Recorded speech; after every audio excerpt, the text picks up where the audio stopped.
London Paul from the Sirius Report. Welcome to the Competent Investor. Thanks for joining me today. Well, Tom, thank you very much for, getting in touch. It's great that we get together again. It's been a while, and obviously we wish you all the best in your new venture. I'm sure it'll be immensely successful. Well, as I feel sometimes, I feel like a broken record, but I truly appreciate that. I truly am humbled by all the support, not only from people that I've spoken to over the years, but also the audience that has made their way to find the new channel.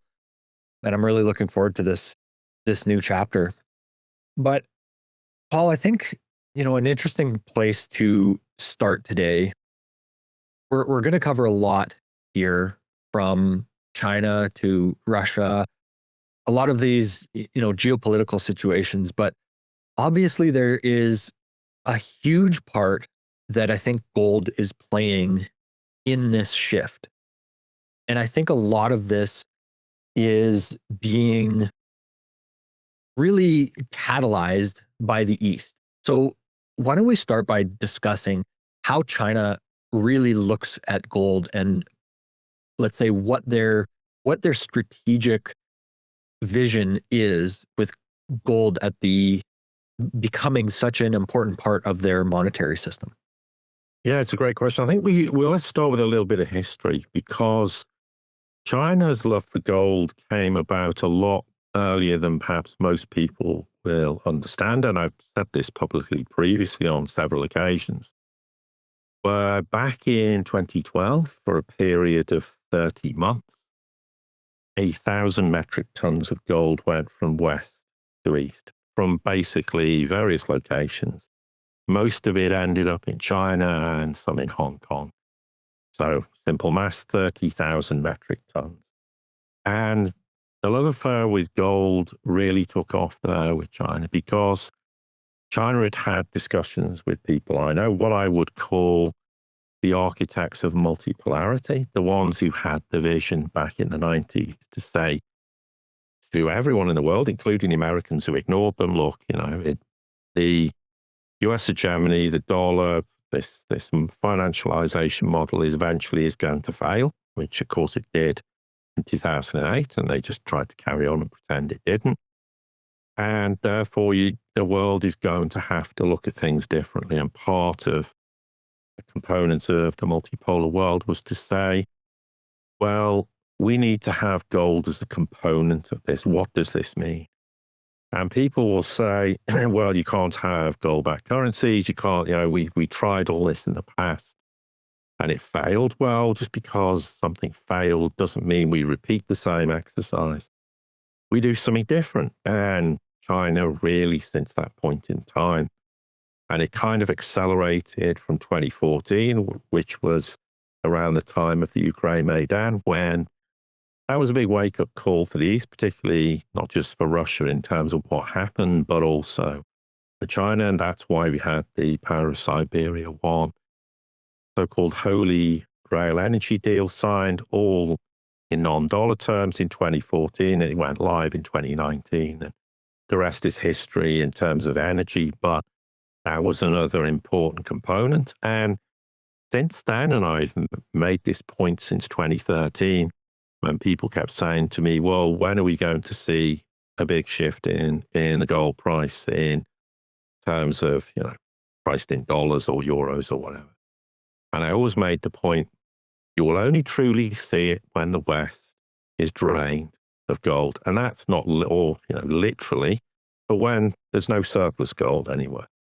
And over a long period of time, Chinese just kept buying up more and more gold. Not exclusively the Chinese, but many of the global South countries have been buying up gold very discreetly, some less discreetly, excuse me. And effectively, this has been an ongoing strategy now for 12, 13 years.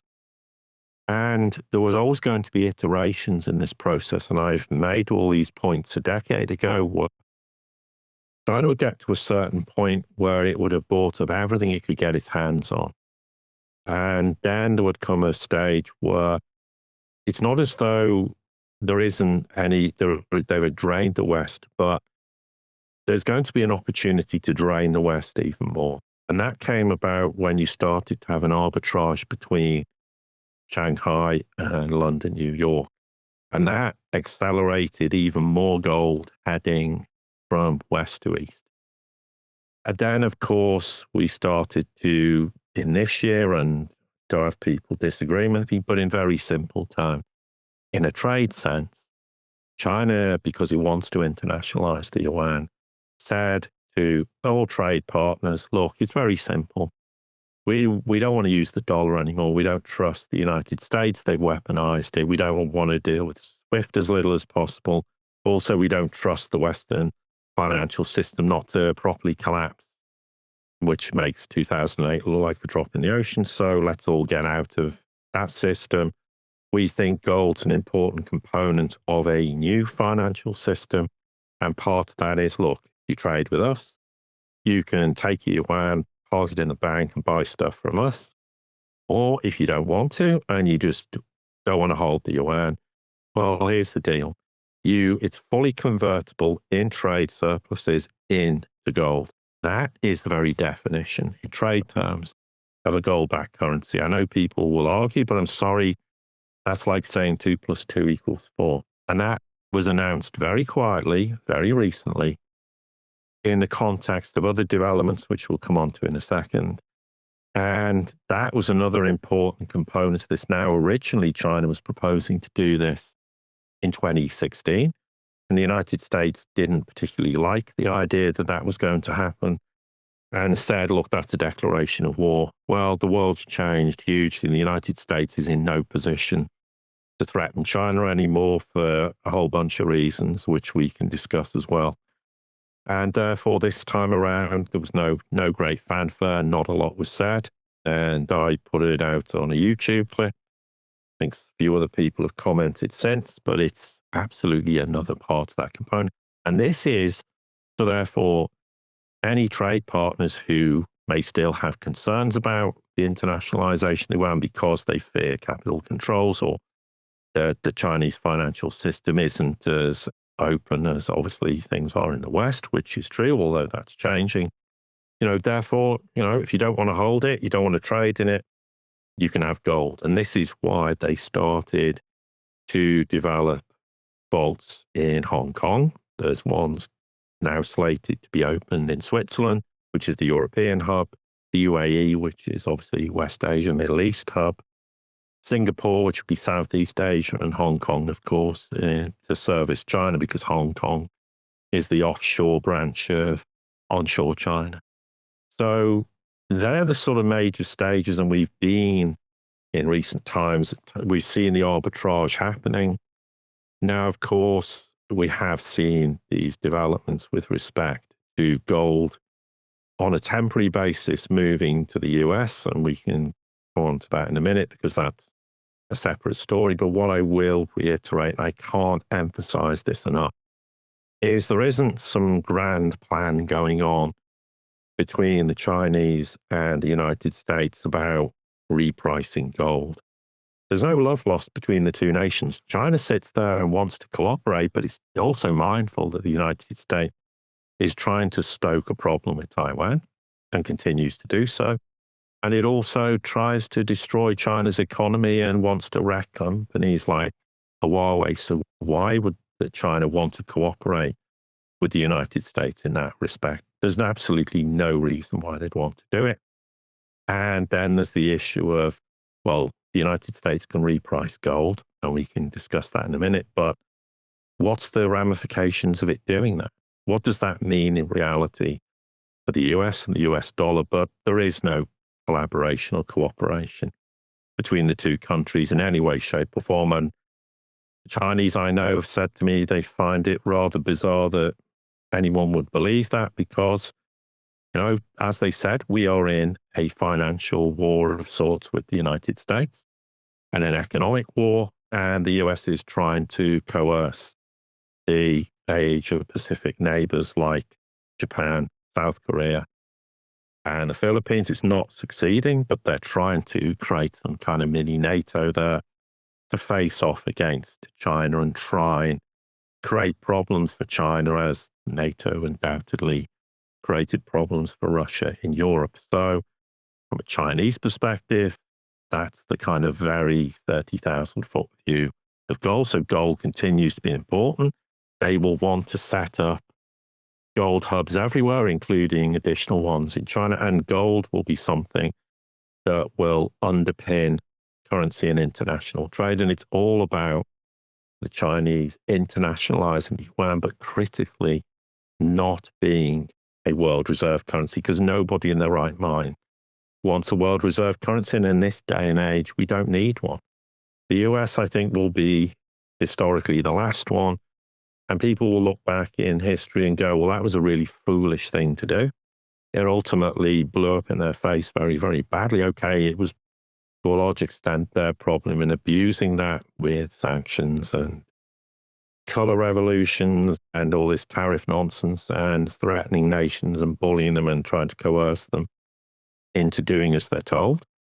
And that certainly didn't help. But in the end, it just doesn't work on the basis of trying to run an economy, have a world reserve currency, because ultimately it is going to blow up in your face. It's now blowing up in the United States' face very rapidly because not least de-dollarization is a reality. I know people will still want to believe it isn't, but it's absolutely the case.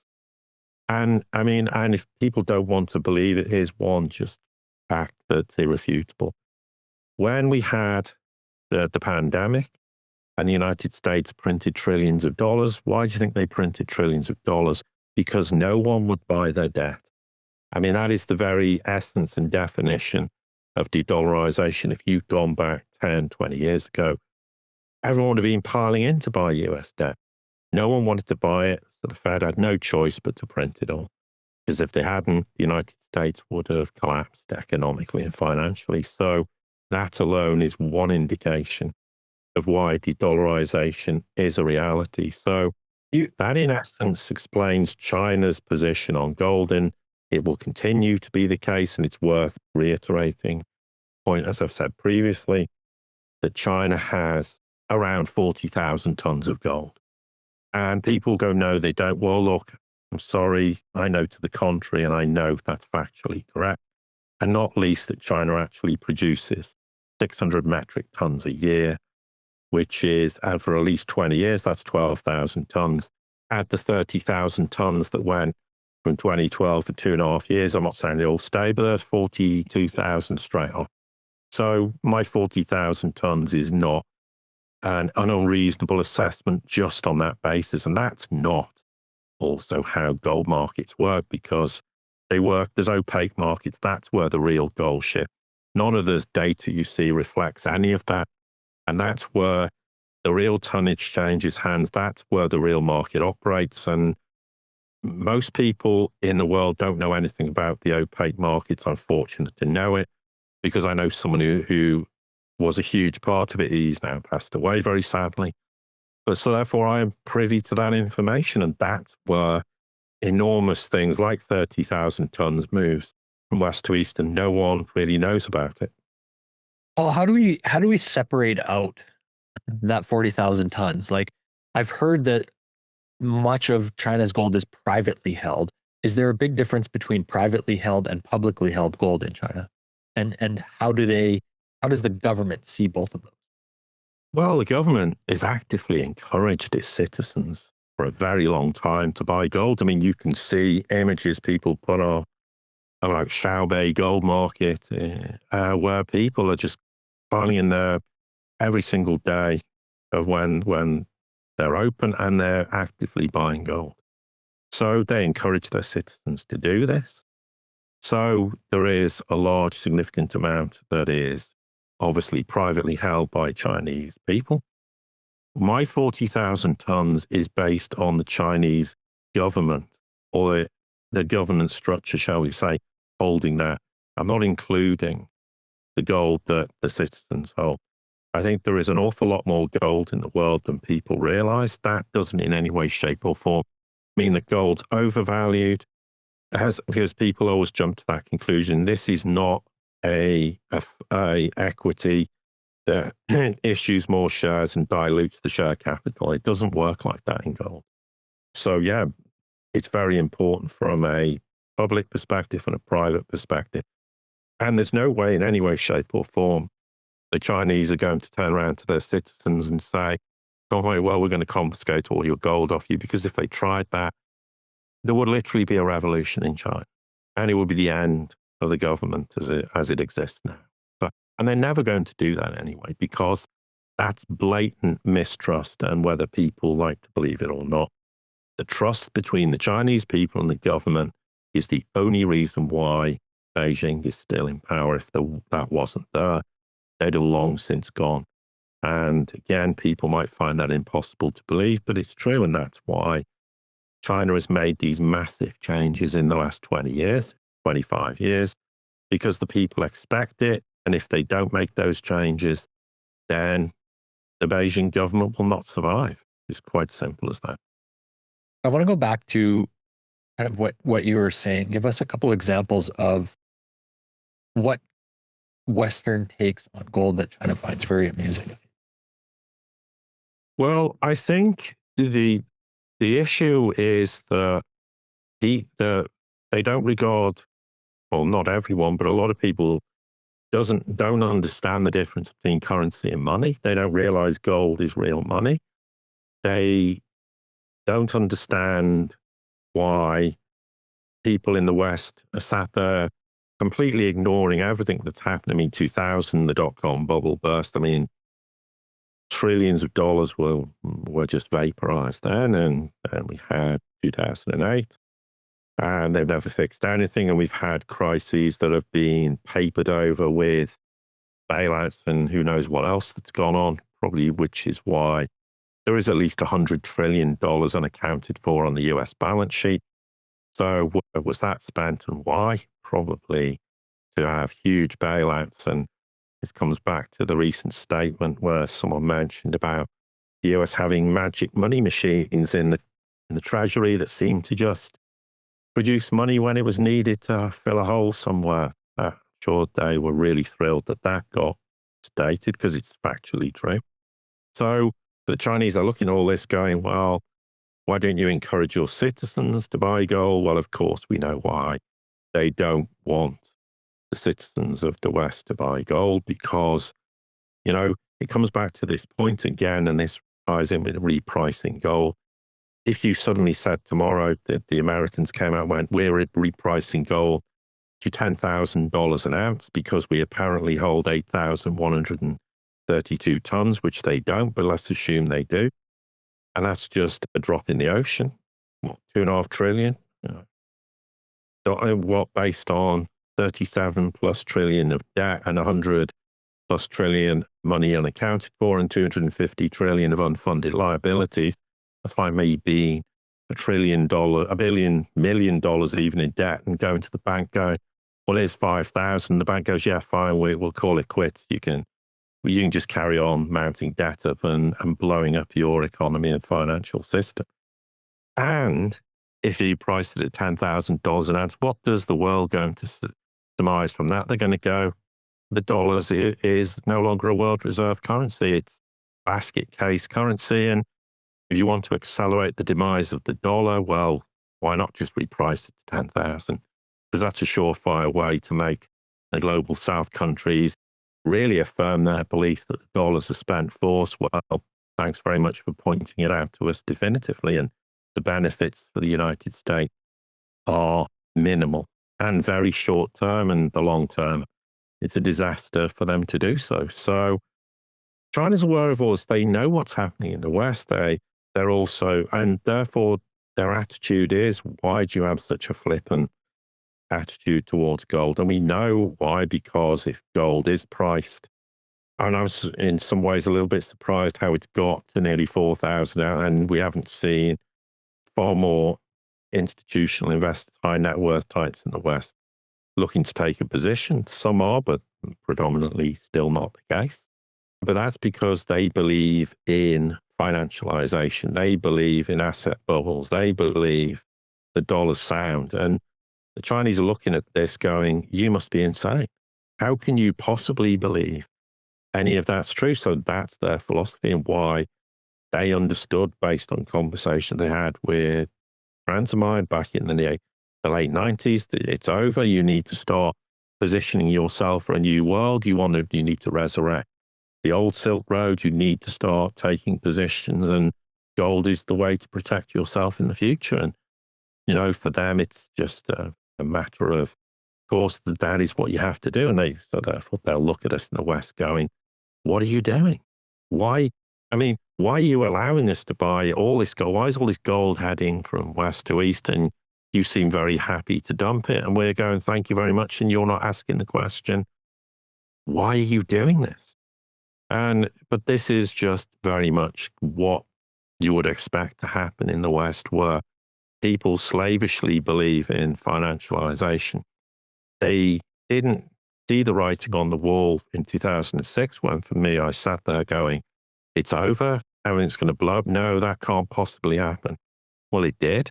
And then they went, but we fixed it in 2008. No, you didn't. QE zero interest rate policy for more than a few months is game over. Eventually, you will destroy every facet of your real economy. And here we are. That's precisely what they're doing. So what is it that they can't see from the Chinese perspective about owning gold and protecting and preserving your wealth? It's just, it's like saying night follows day to them. And, they look at it and go, well, that's just how the West behaves, and just leave them to it. We've made our position very clear. They don't agree. Well, that's their choice, which is why they're now saying we need to put our foot down on the accelerator, get out of everything dollar denominated. Everyone needs to pull the capital out in the global south. You need to get your skates on and get out of all this as fast as possible, because even if they don't sanction you or freeze your assets or whatever, you don't want to have anything tied up in that financial system when it blows up and dies. Basically. So, Paul, when we think about, we've spoken a lot about gold. Does that extend this monetary idea? Does that extend to silver? Saving in silver, recognizing it as real money. I had another conversation this week, and the guest shared with me this idea that the more that we go along this road, the less monetary and more industrial value that silver has. Is that seen? Is silver seen that way in the rest of the world too? Well, look, I would position it like this. Yes, silver is going to be an enormous industrial metal going forwards. It's why China and India, particularly the last 4 years, have been buying up obscene amounts of it. And they're now starting to admit, the state-owned companies, oh yeah, we hold 20,000 tons. There's another one, oh, we hold 10,000. And I would arguably say China has at least 100,000 tons of silver, maybe even more. India bought enormous amounts in 2022, 2023, and still are buying it, although there's a bit of a moratorium at the moment because they're having problems with silver entering via the ASEAN countries, which is a way of just avoiding paying duty, etc. So, but anyway, in general, that's been the principle. And China's stockpiling it for very obvious reasons, because there's a massive industrial technological revolution underway, and they need the silver, which is why they build this enormous amount of solar farms all over China. They're even now looking at building one in space, which is going to come about probably a lot sooner than people realize. So they need it for part of their big new technology industrial revolution. So to deny that it has enormous industrial capacity would be foolish. And I think it's absolutely true. As the years go by, then the desire to have it as for industrial purposes is going to grow because it gets consumed a lot. Okay, as the price gets higher, then recycling becomes more of a possibility. While it was $20 an ounce equivalent, it becomes rather problematic to start trying to say, well, let's try and recycle silver. But a lot of it gets consumed. It's quite a finite resource. I'm not saying they won't discover new silver developments in the future in wherever that might be in the world, probably a lot of it in global south countries. I wouldn't be surprised in the future if Russia finds enormous silver deposits somewhere, given they've hardly scratched the surface in exploiting their resources. But what I would say, I don't see countries like China all stockpiling it because they see it as a financial, metal or a monetary metal. But what I would say is there's Chinese people starting to buy silver, and I think they're going to be encouraged to do so because, in a way, it is a monetary metal for the people, or potentially a monetary metal for the people. And there are people in the West who buy it as well for that reason, and rather than necessarily buying gold because it's more affordable for people. You pay even an ounce of $50 or whatever it is now is still a lot cheaper. You can, than trying to say, well, I can't afford an ounce of gold. Maybe I can buy 5 ounces of silver, whatever. So I see it as a monetary metal for retail. Now, it doesn't mean in the future that countries like Mexico have enormous silver resources. They might decide to, in some way, utilize silver to peg their currency in some way. I mean, I'm not saying it will happen.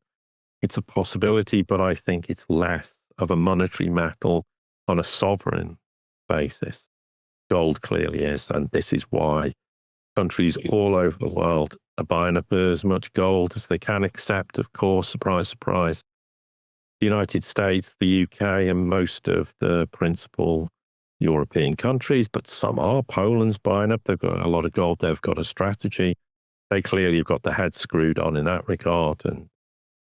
But yes, I think the assessment of that with regards to silver is correct. And if nothing else, because it's a finite resource, so to speak, then the necessity of it becoming more and more of an industrial metal, self-explanatory, because technologically, there's going to be more and more demand for it in the future. So I think at some point it will largely become an industrial metal. And therefore it stands to reason that it would, therefore the market would effectively become more and more orientated that way. And, there's going to come a point, for argument's sake, and I don't deal in prices because that's not what I'm interested in, but silver might get to a point when retail go, well, I've had a good run with this, and I think now it's time to sell. And the question is, who's going to buy it up? I think there's going to be queues of industrials going, well, and they'll talk to bullion dealers who go, I'd like to place an order. Can you just hold all this, and then we'll take delivery of it? And I think that will happen at some point.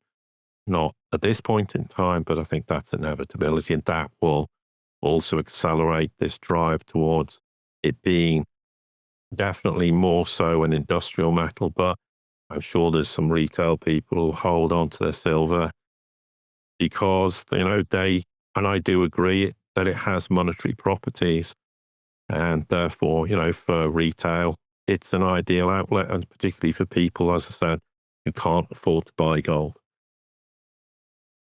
Well, when we think about, exactly in that vein of what you just said about taking delivery from bullion dealers, do you think that again, kind of going back to this idea of the pricing power being shifted from west to east, does this make exchanges like the LBMA, for example, functionally irrelevant, let's say within the next decade?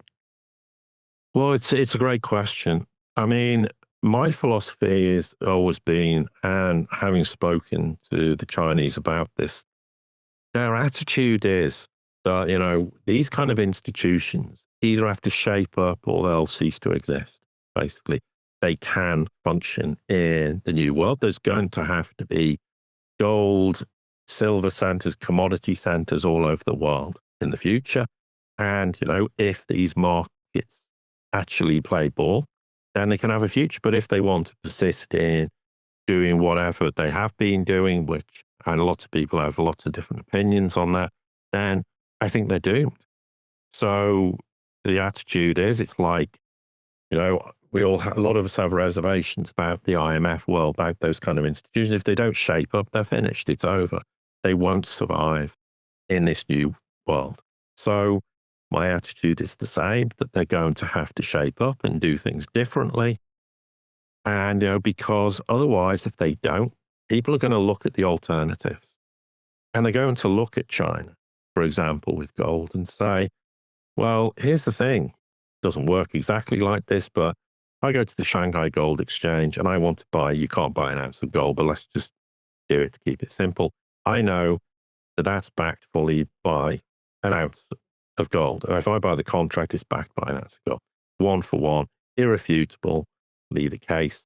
And there's a lot of concern in the West. Well, that's not really what's going on. And hence why we've seen very clear examples of Germany going, can I have our gold back? And no, it'll be a while before you can have it back. You can have it in dribs and drabs. I mean, what does that tell us? I mean, it tells us that actually the original gold that should have been in New York wasn't. Where had it gone? Why had it been sold to someone else, et cetera, or whatever happened to it?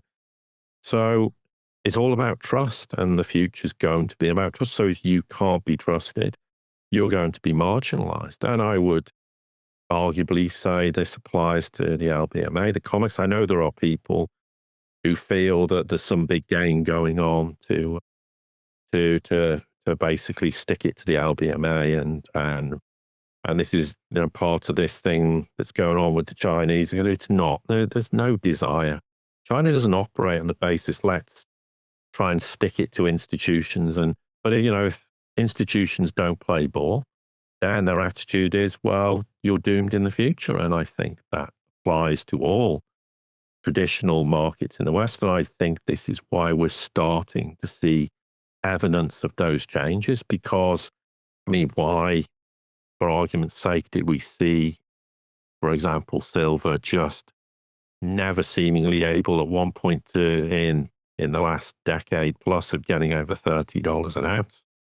Then it was going to get over 30, and here we are. It's, I think it's 46, 47 when I looked the other day. And that is an indication those markets are now having to start to play ball properly, because in very simple terms, it comes back to when the West is drained of gold and silver, true price discovery has to happen, because there's a lot of contentious views on this. But if we say, for argument's sake, for every ounce of physical, there's 150, who knows, ounces pledged to that 1 ounce of gold, silver.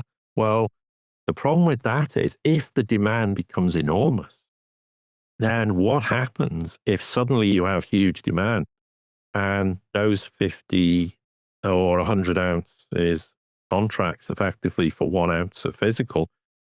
If 50% or 80% go, I want my gold or silver, and you're going, hang on, we can't do that. It's a force majeure, and then that's game over for them. So as the West gets more and more depleted, then the need to try and resolve those problems and iron out those difficulties in the West becomes more and more apparent. And I think that's why we've seen in the last 2 years almost, gold went from about 1,800 to 38, whatever, 50, whatever it is, and silver times 20 something, and now it's doubled in price, basically in dollar terms. I'm not saying exclusively in dollar terms, but I think, and I've made this point, this is to do with, as much as anything, achieving or moving towards true price discovery in the West. I don't doubt China is a big player in this.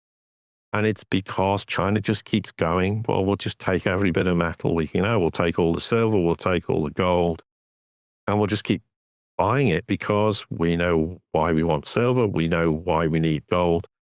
And as the West becomes more and more depleted, then the ability to manipulate prices becomes more and more of a problem. And in the end, what do? Do you take that risk that one day you might have force majeure? Can you imagine if that was, for argument's sake, to happen? Yeah, the LBMA or comics, I mean, the ramifications would be enormous. So in the end, you have to start playing ball and changing. And this is part of what I said. the future is, if you want to be part of this market, you're going to have to play ball, and you're going to have to operate on the terms that the rest of the world demands, because remember, the global south is the vast majority of the world. It's where all the vertical growth markets are. It's the future. You in the West like to think you are the world, but your economies are failing, your financial system's failing, your society are melting down. You're in no position to dictate anything. So this is how it's going to be, and we'll price things accordingly. And this is partly why China also wants to have more and more commodities priced in yuan. It's going to ultimately one day be the same, where Russia will price contracts in rubles, and people won't believe this, and they'll go, this is impossible, it's nonsense. But for me, we will see contracts priced in rubles, and energy, etc., will be sold on that basis, not just what China does with Russia, for example, or Russia does with India, etc., but in a more broader sense, because that is how the future is going to be. And it doesn't matter whether we in the West agree with this or think it's nonsense. It doesn't matter what we think, because we're a small minority of people in the world. The rest of the world's moving on, doing its own thing. And so you could either be part of the revolution or you can sink into the abyss, your choice. But, maybe it'd be nice for you to join the revolution, as it were, and be part of this new way of doing things, which, as much as anything, means financialization in the West, which has been there since the 80s, has to die. It has to end. It's the best thing that could ever happen to the West if we want to really start to fix our problem. Yes, it's going to create enormous problems in the short term, but the alternative is everything just blows up anyway. So why not do something to try and remedy some of the problems by making really tough decisions and going, well, unfortunately, this has to end. There's no way of fixing it. But in the long run, do we want to make, for example, as I've said, America a great nation amongst equals? Nothing would please me more to see it, because I think the world would benefit, the US would benefit, the US people would benefit. But we are so far away from that happening because the United States is not prepared to admit their empire's dead, even though the empire is now staggering towards irrelevancy. And really, it's going round now, begging the world, bail us out, give us money. China, buy $500 billion of treasuries. No, go away. They tried it 3 times in the Biden administration. It failed. And look at them now. They're saying to countries, you must give us money. South Korea, we need $350 billion and we want cash. Isn't that the biggest indication the US is capitulating? Of course it is. That's how desperate the US is. And while all this absolute insanity is going on and claims of all these financial deals with the Saudis, which are absolutely nonsensical, that's what the US is facing. Financial ruin.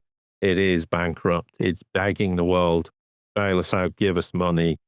And also give us money and let us spend it on what we want to spend. That's not how financial deals work. If you loan money, you want to know what you're giving the money for, what's the investment, and what's my return on it. Not give us your money and it's like paying tribute to Caesar. That's what the Trump administration's become, because the US is in such a dire financial position.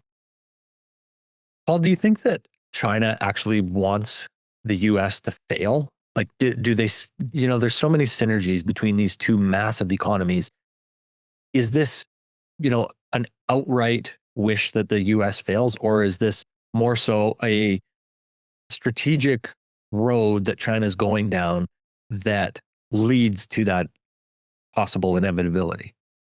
No, China wouldn't want the US to fail. It might sound unbelievable to some. Russia doesn't want the US to fail. Look, if the US fails, it's going to have consequences. Now, because the US was the hegemonic power since, the end of World War II, that yes, there's financial ramifications. That's why let's extricate ourselves as quickly as possible out of the Western financial system. But there are far broader geopolitical considerations. It's in no one's interest for the United States to fail.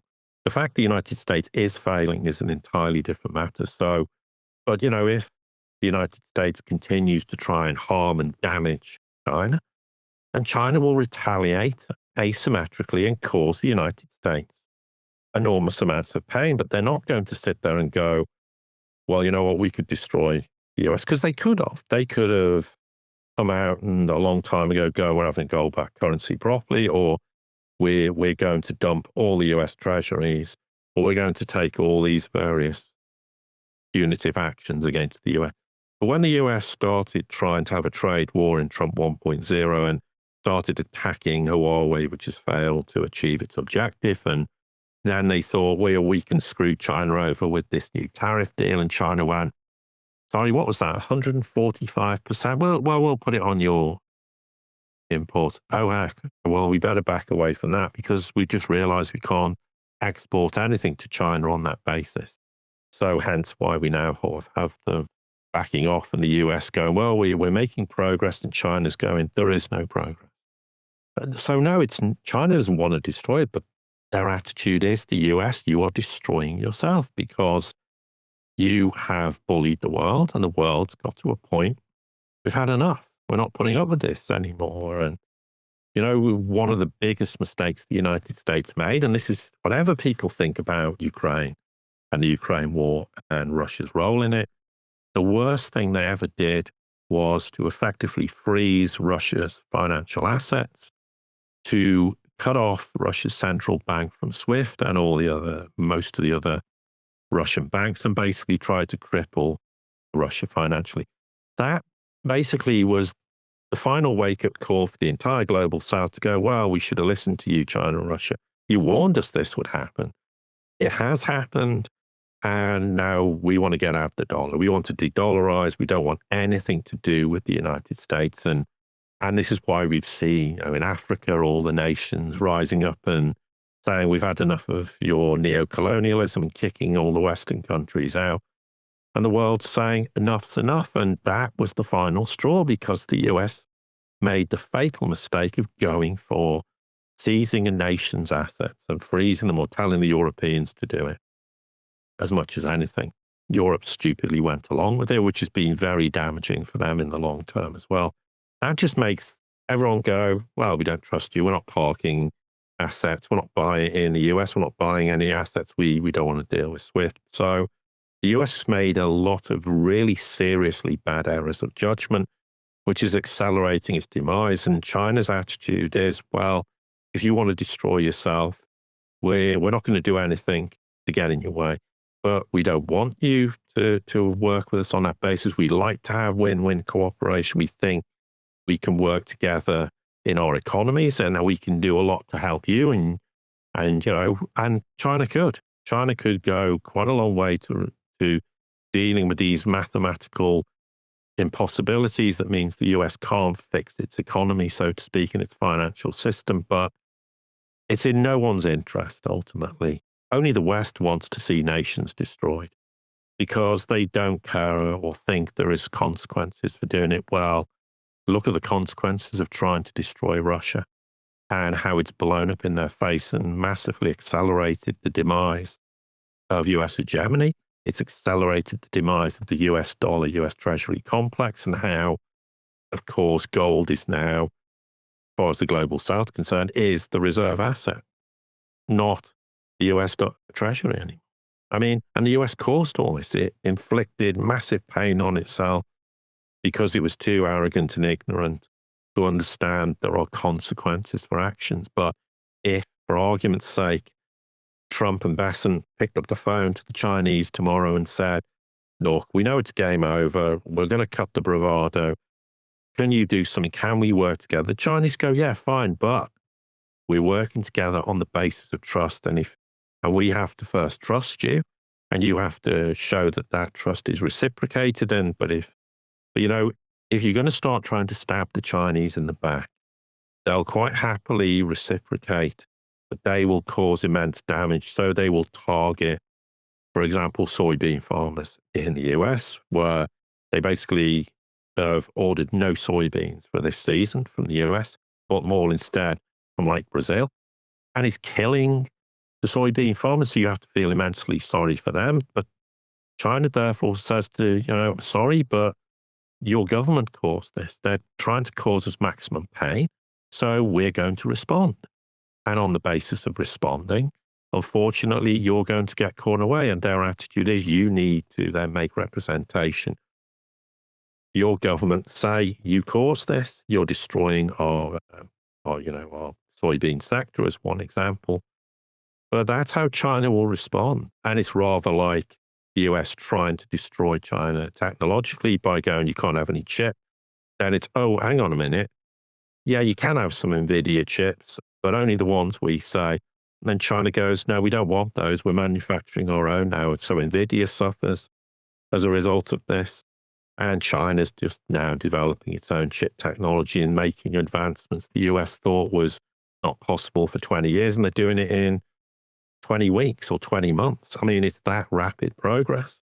And again, that's the consequence of the US making policy decisions. So, I mean, quite rightly, China will react and respond. But if the US hadn't done this in the first place, and I made the point, I wrote to the Trump administration when they were elected first time around and said, this is your opportunity to make friends with China. So China will help you to rebuild the country. And it could be a very good win-win relationship between the two of you. That's what you need to do. And for a blink in an eye, it looked like that would happen when Trump invited Xi to Florida. But very quickly, it descended into this farcical trade war. And China went, okay, that's your attitude. You want to play with fire? Well, you're going to get burned very badly. But that's your fault, not our fault, because we can't sit there and not do anything in response. But they're strategic. And rather than just saying, we're going to tariff everyone with no idea the consequences and the stupidity of doing that, they target things very specifically. And they're already causing the US immense pain because the military-industrial complex can't make any new armaments because they don't have access to rare earths and magnets.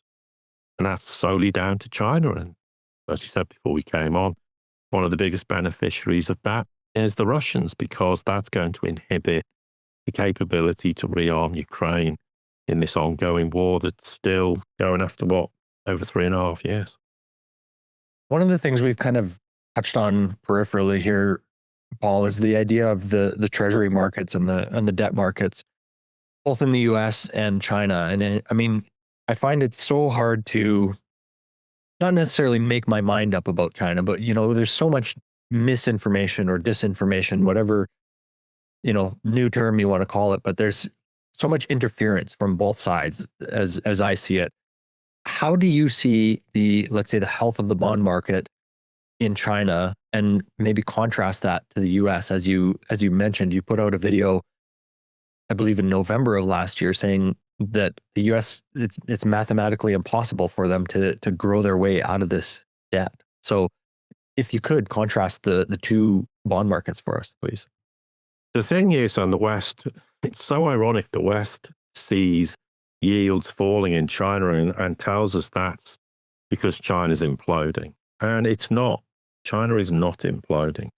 The point is, China's bond markets are now becoming internationalized. There are Westerners buying into it in increasingly large amounts. There's a lot of international support for those markets. And the Chinese bond markets are in a far more healthy state than the US. And something people don't realize is China didn't go in 2008 end up with massive printing QE. They didn't do it.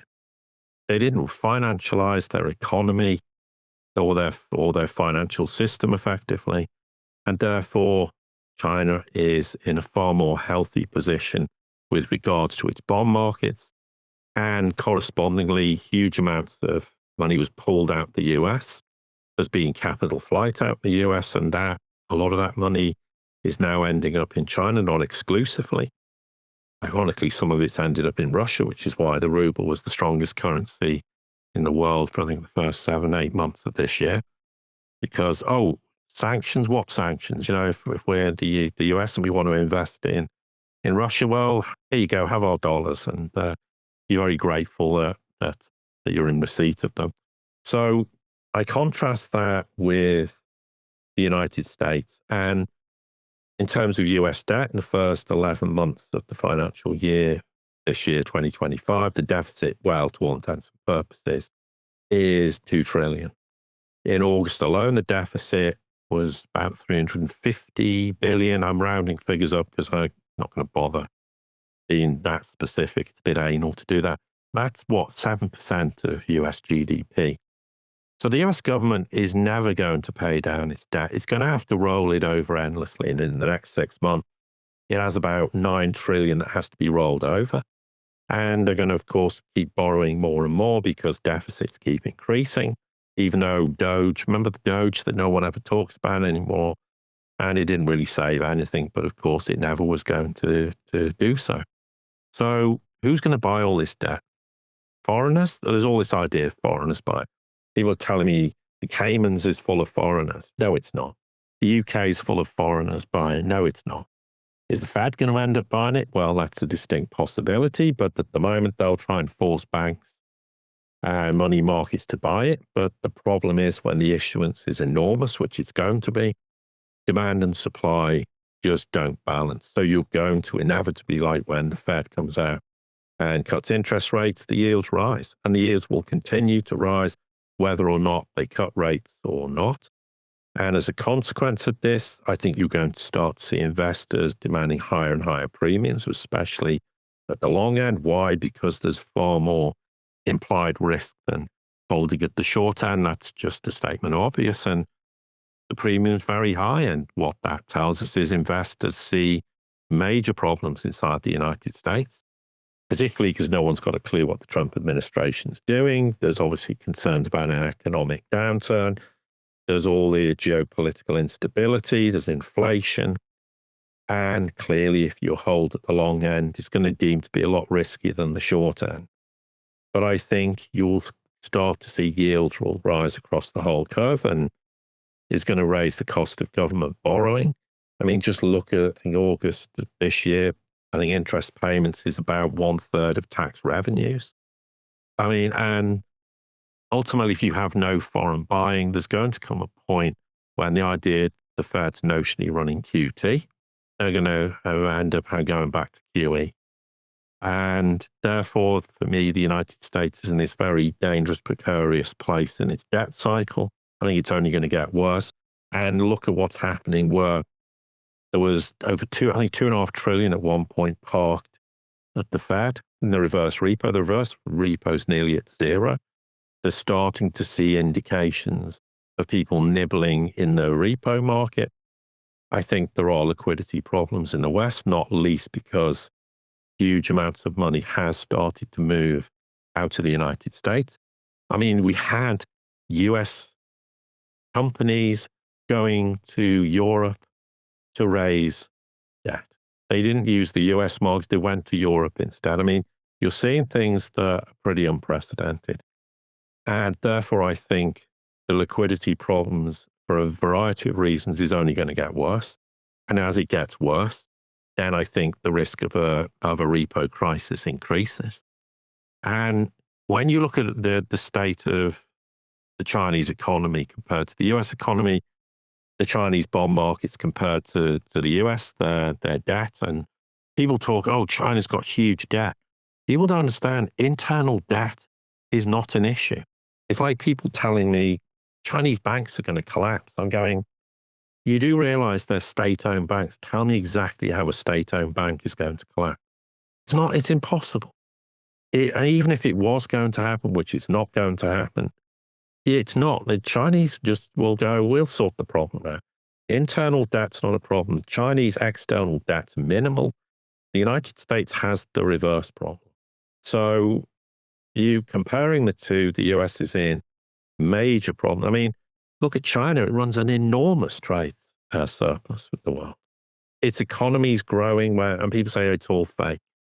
No, its economy is growing at 5%, but they underreport their growth and have done for 10, 15 years by about 30%. Why? Because they want to keep the yuan weaker. They don't want a stronger yuan at this point in time. That might change in the future. And in fact, ironically, there was this big idea that the Chinese will have to devalue the yuan, and now no idea where that crazy idea came from. And in fact, China's starting to allow the yuan to strengthen against the dollar. And there's a very, very interesting development that I don't think I've seen anybody report. But we've reported it in terms of my own podcast, not in terms of YouTube, because obviously they're two different facilities. But essentially what's happening is we're starting to see in countries in the global south that their currencies are actually moving in tandem with the yuan, not the dollar. That includes like the Thai baht, the Malaysian ringgit, Chilean peso, Mexican peso, Brazilian real. They've moved almost in lockstep. And actually, China's doing the reverse of what all these experts said, and they're allowing the yuan to gradually appreciate against the dollar because the yuan is now a primary currency for many Asian countries. Why? Because China's their major trading partner. It's all part of de-dollarization. And this foreign exchange policy is working across many emerging markets in the global south, but their influence also extends into commodity-linked economies that are impacted by Chinese trade flows. There's all this kind of thing going on with emerging market currencies. And remember, when interest rates rose, as they did in the US, the expectation is the dollar would have become immensely strong and it would have crippled these global south countries. That never materialized. And it's caused immense consternation and puzzlement in the West as well. Why didn't it happen? Part of the reason they raised interest rates was to try and get everyone back onto the dollar by going, well, if we blow all their economies up, then they're going to come begging us for dollars. And then they go, why is it not happening? Well, because huge parts of the world aren't trading in dollars with each other anymore. So it doesn't impact them in any way. And that's the part where those who don't believe de-dollarization is real are just not understanding what is really going on. So if you strengthen the RMB and these currencies I've mentioned appreciating in lockstep, that's hugely beneficial for those markets. Also is driving this broader push by Beijing to internationalize the yuan. And they're taking advantage because the world's going, well, what's all these ridiculous tariff policies and all this exceptionalism and, trying to bully us. And no wonder the global south's going, we don't really want to bother with the dollar anymore. And if you have a strong yuan that supports these currencies in the emerging markets, it also works for local debt. So if you have a structurally strong yuan, it reinforces de-dollarization. So China wants to.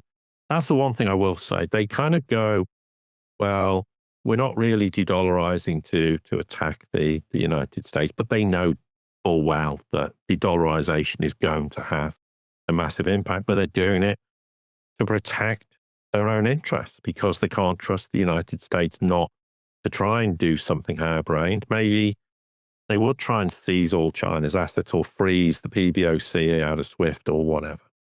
So this is another example of de-dollarization, also another example of how the yuan as a currency is in the ascendancy. Okay, it's not going to ever be a world reserve currency, as we said. It's not going to suddenly be utilized by 50% of the world tomorrow, but it's an emerging currency that's in the ascendancy. The dollar is in decline and rapid decline. So the difference between China and the United States in that regard is very, very appreciable, and it's very obvious. And it's another example of a country who is in the ascendancy, not, as people in the West like to believe, as opposed to the US, which in every facet of its economy, its financial system, the dollar, the US Treasury market, is in enormous decline. And, hence why, there's the whole subject of the mathematical impossibility for the US to fix everything. I don't know if we've got time today. Maybe that's something to talk about in the future, but there's a big, huge piece that very eloquently will explain in simple terms why the US can't keep the dollar as the world reserve currency. It can't run really high interest rates. It can't reduce the trade deficit or its budget deficit. It can't cut taxes, and it can't do all these things and reindustrialize. And magically, it all hangs together because the simple maths, and we can give examples that demonstrates why it's absolute nonsense. And, it's great to sit there and say to everyone, we can do this, or sit there and sound like very patriotic about the United States. Look, I've got a solution. I know how to fix this. Well, simple maths proves you cannot do this. And because if you think you can fix one thing, when you have financialization, you're going to blow 10 other things up. And you're never going to fix the one thing you thought you could fix, because when you blow the other 10 things up, you're going to blow that up as well. So accept you have to start from ground level. It has to be a whole new way of doing things.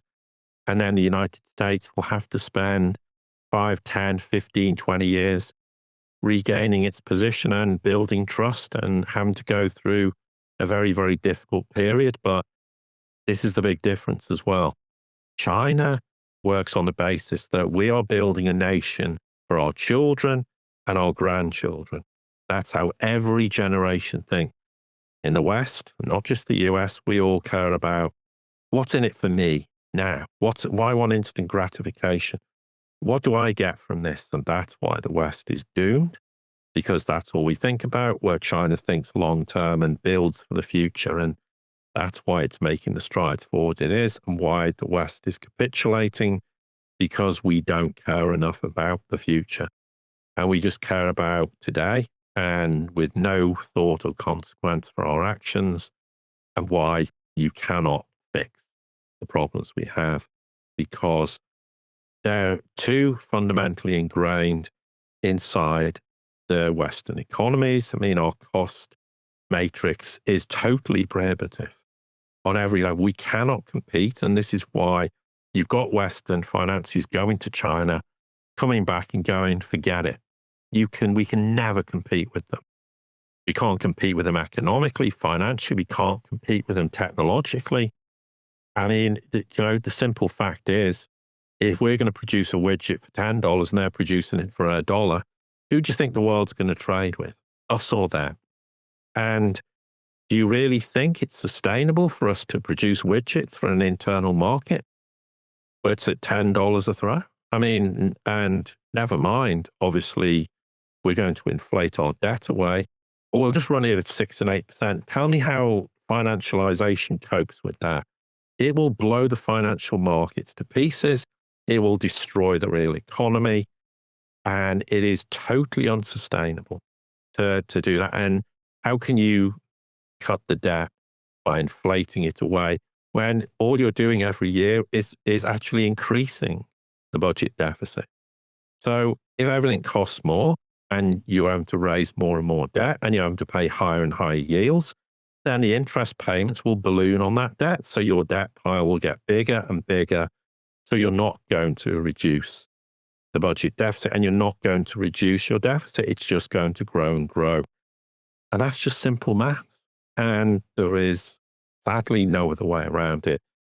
And I know people are not going to be happy me saying this, but I don't want this to happen. But this was always going to happen, and why I wrote to Western governments when they announced we're going to do QE and zero interest rate policy. I said, do it for more than 3 months, or as a quick fix, you then have to normalize rates, etc. If you don't do this, you will end up destroying your economies, your financial system. You will blow everything up in totality. Now, of course, I didn't get a single response, but here we are, admittedly 16 years or so later. But that's reality. And of course, they've done everything by bailing everything out and printing trillions and trillions to stop everything blowing up in 2020 during the pandemic, et cetera, et cetera. But you can't do it. It's a short-term fix. Once it's in place and you have financialization on steroids, it's over. Because you cannot grow a real economy, because you can't make the difficult decisions with that real economy, because financialization now depends on ultra low interest rates, endless access to cheap credit. And that is just simply unsustainable for the US to do that anymore. So slash interest rates, Trump or the Fed, run inflation at 6, 8, 10%. And watch how long it takes before the entire house of cards collapses. And it won't be very long, because anyone who understands forget economics, basic maths will know that is a completely unsustainable position, given the enormous debt pile as well that already exists and is only going to continue to grow, as one example. And, if you want to talk about reindustrializing the United States, well, here's the problem. You're going to have to spend enormous, probably 10 trillion to make the United States have the infrastructure to support such a measure. And even if you can raise that money, which is highly debatable, who's going to buy it? The Chinese? No, they're not. Who else in the world? No one. Well, let's assume you can do that. And then you want to reindustrialize the US. And then you start producing these widgets, as I said, and the widgets 5 times what the Chinese produce a widget for. You can ban Chinese widgets coming into the US. Fine. Well, you're not going to have an export market. And all you're going to do is actually produce these widgets internally, which will create massive price inflation. And people go, well, people will buy less goods. Well, considering the US economy is massively dependent currently on consumption, you kill the consumption market, you wreck the economy. If GDP starts collapsing, guess what happens with financialization models? They all collapse as well. And when they collapse, then the whole asset bubbles will burst and the United States will implode and the rest of the West will implode. And that's, again, why this fictitious financialization of economies is going to have disastrous consequences, because it totally cripples the real economy from ever being able to achieve the objectives, which is why China succeeds, because it has a real economy. It produces stuff and sells it to the world and sells it domestically. And it buys up assets in the world that benefit the Chinese to have those assets. And it doesn't have financialization.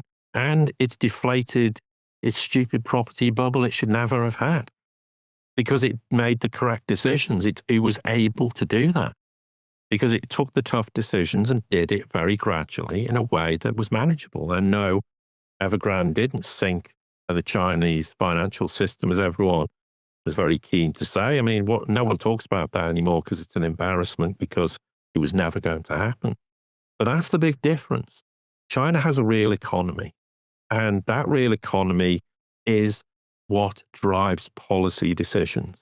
In the West, our real economy is irrelevant. What drives policy decision is, what are we going to do to stop the financial system imploding and blowing up our financialization world of massive asset bubbles, so we can go around telling the world that we have huge amounts of wealth. You have no wealth, it's paper. And when the paper implodes, all these multi-billionaires are going to be worth precisely next to nothing. They don't have real wealth. They have wealth tied up in meaningless paper. And that, in a very long way, explains why the difference between the Chinese market and the US market, and by extension, the rest of the West. Paul, you paint a very succinct picture of, in some ways, recency bias and hubris by the West. Do you think that also extends to the ability of the US to keep projecting power abroad here?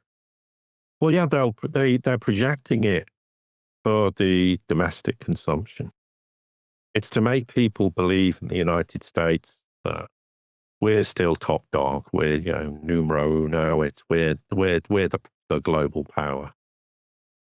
The rest of the world doesn't believe a word of it. They see reality. They see the United States getting kicked out of Afghanistan. They're seeing the United States unable to defeat Russia even though they threw the kitchen sink at them, and it failed completely. They're seeing how the United States is basically all over the world is being unceremoniously becoming more and more irrelevant. They're losing relevance rapidly also in the Middle East. And look at what happened, the embarrassment in the Red Sea with the Houthis. They begged the Houthis, please stop sinking our ships and causing us huge acute embarrassment. If you do, we'll stop sanctioning you, blah, blah, blah. And they just turned around and went, we're not interested, go away. business as usual. The United States militarily is a paper tiger. It cannot fight a war anywhere in the world. And if people don't believe me, go and read the recent GAO report. Came out in August. It's not, there's a heavily redacted version. In some respects, there are things that couldn't be put in there for national security reasons, that's fine. But there's a public version. Go and tell me that presents the United States as capable of fighting any war. And the answer is absolutely not. And the rest of the world knows this. But the important thing is just to keep people in the United States believing in hope that one day somehow they can turn all this around. And this mathematical impossibility I've presented we can do it. I mean, I've had enough dealings over the years with Americans in business, etc. And there's, people used to say to me, you've got to have a can-do attitude. And I went, well, if you're telling me I can do this by, sticking my head in a gas oven, then I'm not doing it. That's not a can-do attitude. A can-do attitude is, we can do this and make it work. It's going to be really tough, but we can do it. The US attitude is, oh, we'll just do it, and somehow it'll magically work. And we didn't think of the consequences of what this would mean. And the rest of the world understands this, except the Europeans. Britain's a long since failed. I mean, it was a failed empire at the end of World War II. It still harbors some delusional attitude that it has relevance. It has no relevance. So the West can believe what it wants to believe. But at the end of the day, it doesn't matter anymore because the multipolar world's the future. Unipolarity is dead. The US can sit there and project its power to its minions in Europe, its minions in Japan, South Korea, etc. But the rest of the world doesn't care, and why should it care anymore? And this is why they're emboldened and aren't frightened of the US, because there's a collective approach from them that says, well, we can deal with these problems.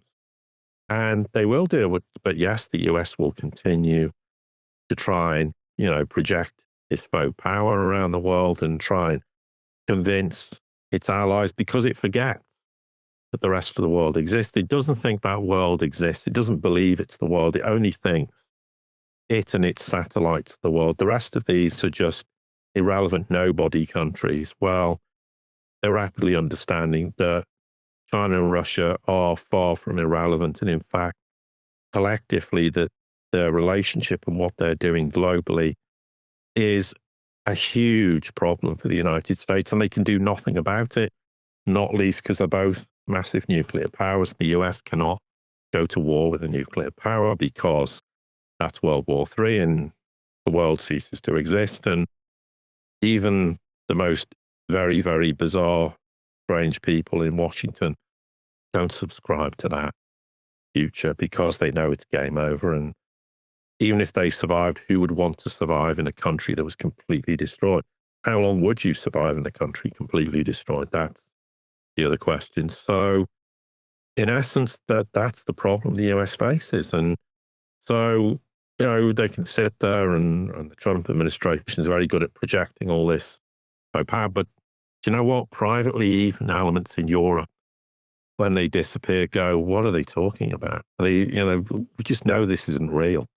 No, this is not how the world is anymore. And certainly the US can start throwing its weight around, disappear. I mean, the G20 is a classic one where all the global South countries in the G20 all wait for the US to leave the room and go, okay, well, what are we going to actually do now to work together? Now the US has disappeared and, it's thrown its weight around, thrown its toys out the pram, and now we're just going to get on with real business.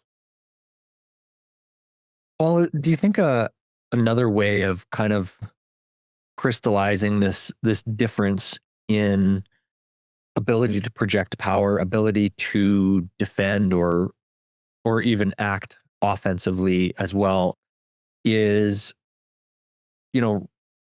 illustrated very well by the fact that I believe it's both China and Russia alone and independently are outproducing all of NATO in their arms.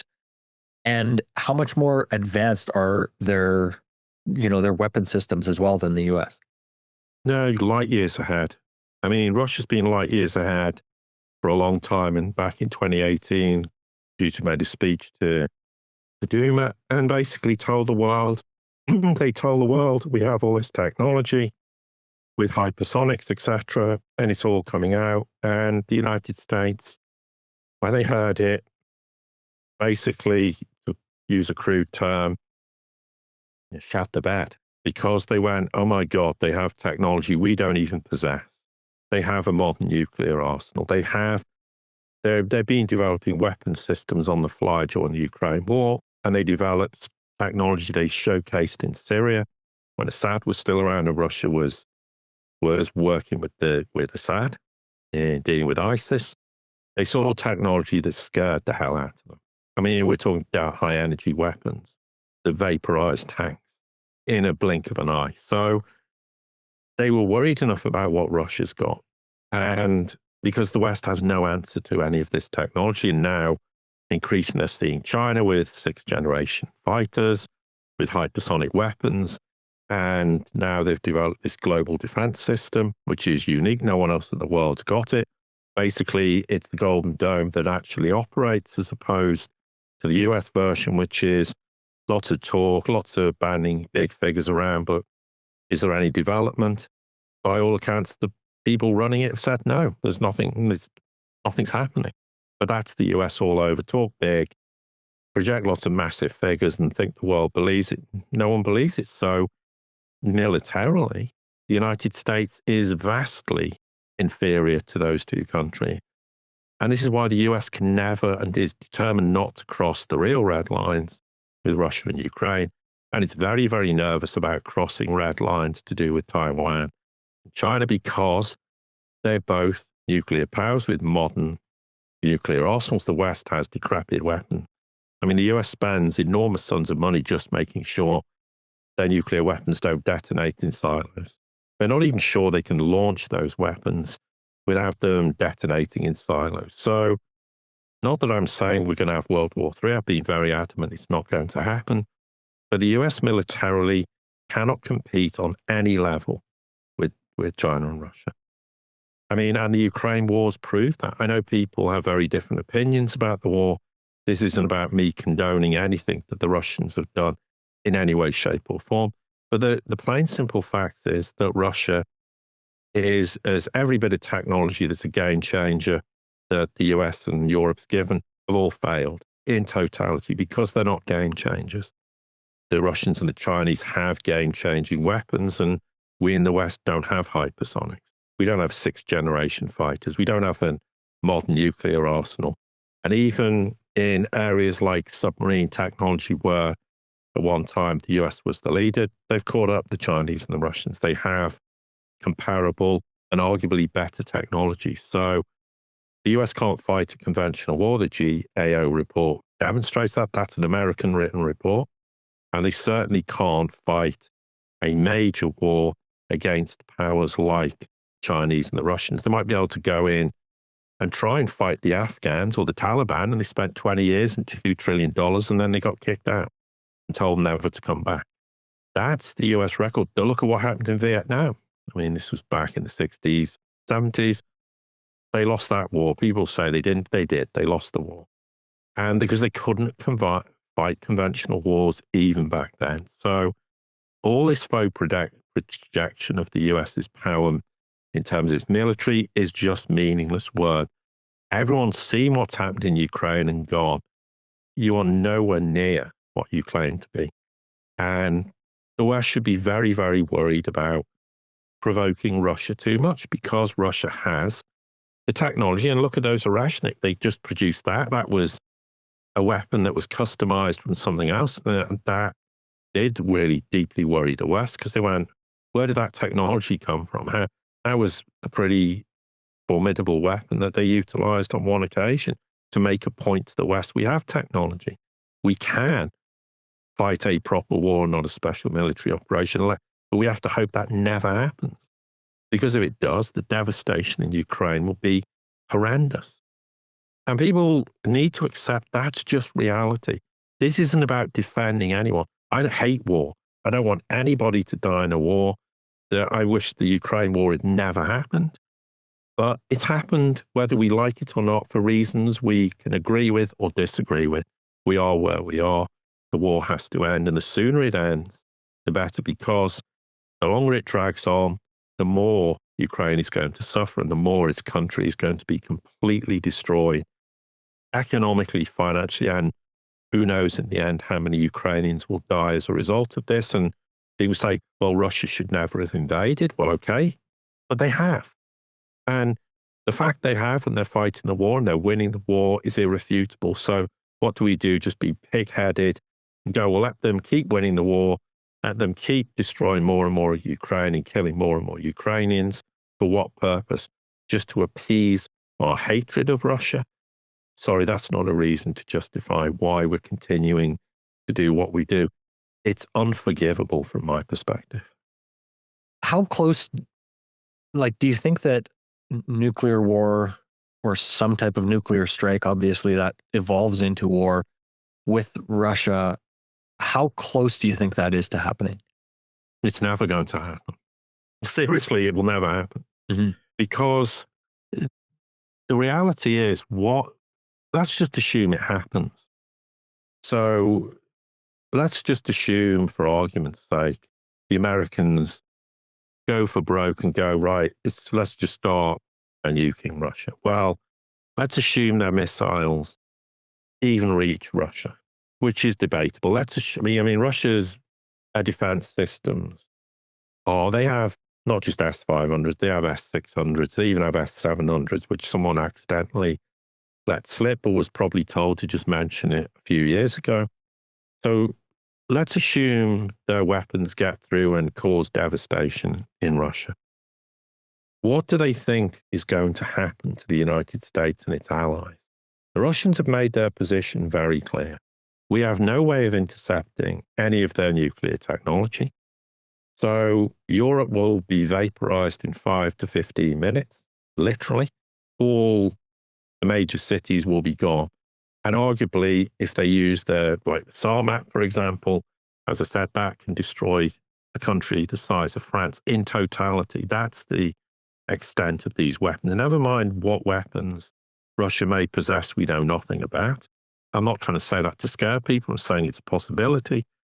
The United States will not survive a Russian nuclear attack in any way, shape, or form. So no one's going to be allowed in that situation to go, let's go and have a nuclear war. Because someone somewhere is going to go, you do realize that's the end of our country as we know. There won't be anything left. The entire country will be reduced to dust. So is that an option?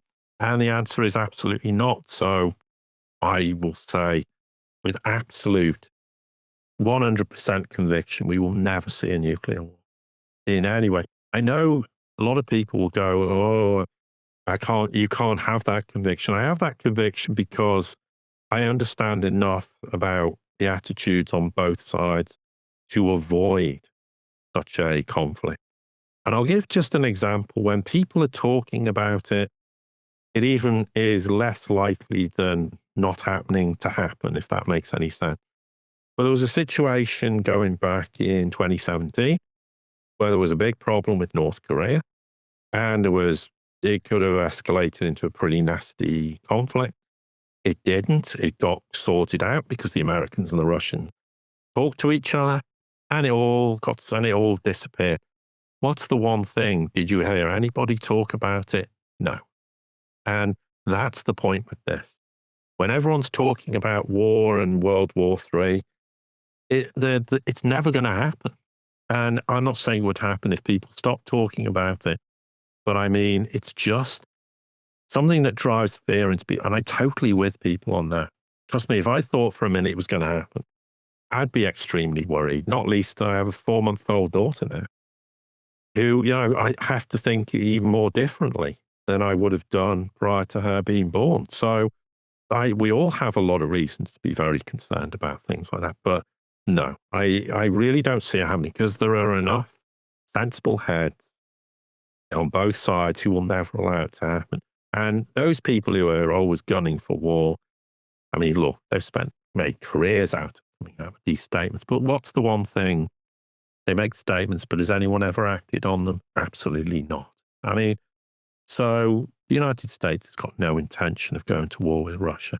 If it wanted to go to war with Russia, it wouldn't have waited 3.5 years to have done it. We wouldn't have gone out of its way to every day tell Russia, no, we know that wasn't you. No, we're not giving them these weapons. No, we're not doing something to cross red lines. I mean, that, and, it's rather like what happened with the Iranians. Everyone says the US wants to go to war with Iran. Well, October the 7th is coming up in a few days. I'm still waiting for this idea the US is going to war with Iran. And when the US actually sort of didn't go to war, but they had this bizarre thing where they cooked up a plan with the Iranians going, look, we'll pretend to bomb your nuclear facilities. We'll tell everyone we destroyed them. And you know what? Just to keep everyone happy at home, you can go and drop a few bombs on our biggest base in Qatar in the Middle East. And we're not going to retaliate because, we're cooking up this plan. We'll look tough, you'll look tough, we'll all go home and we'll have a ceasefire and that will stop the war. Now, does that look to you like a country who wants to go to war with Iran? If it wanted to go to war with Iran, it wouldn't be cooking up plans like that. It would just go to war with Iran. So again, it's one of those situations where things are not what they seem. And no, I have no reason at all to, and I've made this point about the whole of the Ukraine war.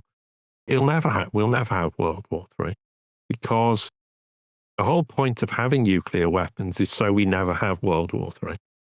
And, since 1945, that's been the case. And I don't see in any way, shape or form that changing, because the United States is going to sit there and go, well, the dollar's dead, our empire's dead. Well, let's just go out in a blaze of glory. And no, because that's not the thinking of most people. Yeah, you will get odd people who think like that, but predominantly it's not the case. And the United States and the Russians are on the phone every day.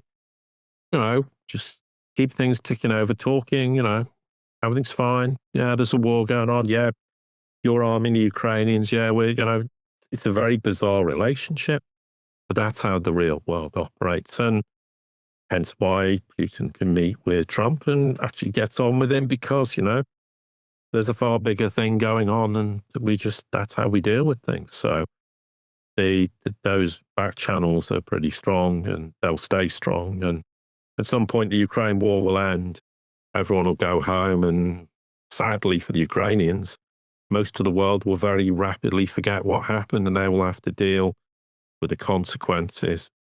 And arguably, the nation's never going to be the same again, and the devastation is never going to be repaired or fixed. Well, I think that's a positive thing, but I do agree with your rationalization or your explanation there. And I mean, I think I think everybody should be hopeful that is the outcome. I think Putin has shown great restraint in retaliation, in being extremely offensive in the Ukraine, and on attacks that have happened within and towards Russia. And I think those are all very positive indications. And I don't think there's ever been a time where we have more ability to communicate, yet at times I think that channel doesn't always seem to be open. And I think Trump has, for all the character flaws that he might have, at least he's trying to talk to these leaders, which seems like, a major change from the last administration. And what is your sense since the Alaskan meeting between Trump and Putin on any ability of peace to be negotiated within the Ukraine conflict? I think the problem is that, and I agree, Trump has, for all his flaws, at least he has tried to talk to the Russians. But the US is a complicated beast when it comes to matters pertaining to Russia. As we know, it's not a simple, straightforward, well, I'm the president and this is what's going to happen. I don't doubt The meeting in Alaska was a sobering experience for the Americans. They left the meeting and they were stone-faced. There was no press conference. They were very mute. I mean, Putin did all the talking and Trump basically said, hello, how are you? Yeah, and then they went. And the US, there was no fanfare, no nothing, because the US got a brutal dose of reality about the Ukraine war. What's gone on, what actually happened, what the situation is. Trump clearly had no idea what was going on, and that's partly by design, but also, I think there's a lot of reasons why the United States in general doesn't understand what's going on. So I think the US thought, again, we can call the shots. We're going to tell Russia this is how the war's ending, and Russia's there going, no, that's not how it works. And by the way, we're fighting a war with Ukraine, and you might be a proxy, but the war's with them. So, the negotiations with them, not with you. So, we're happy to negotiate, but negotiation is based on our core issues. And until they're addressed, the war carries on. And we're nowhere near addressing those core issues. Now, whether people agree with that or not is not the point. Mm-hmm. The Russia will keep the war going irrefutably on that basis, which means they want no NATO membership. They want neutrality. They want it demilitarized.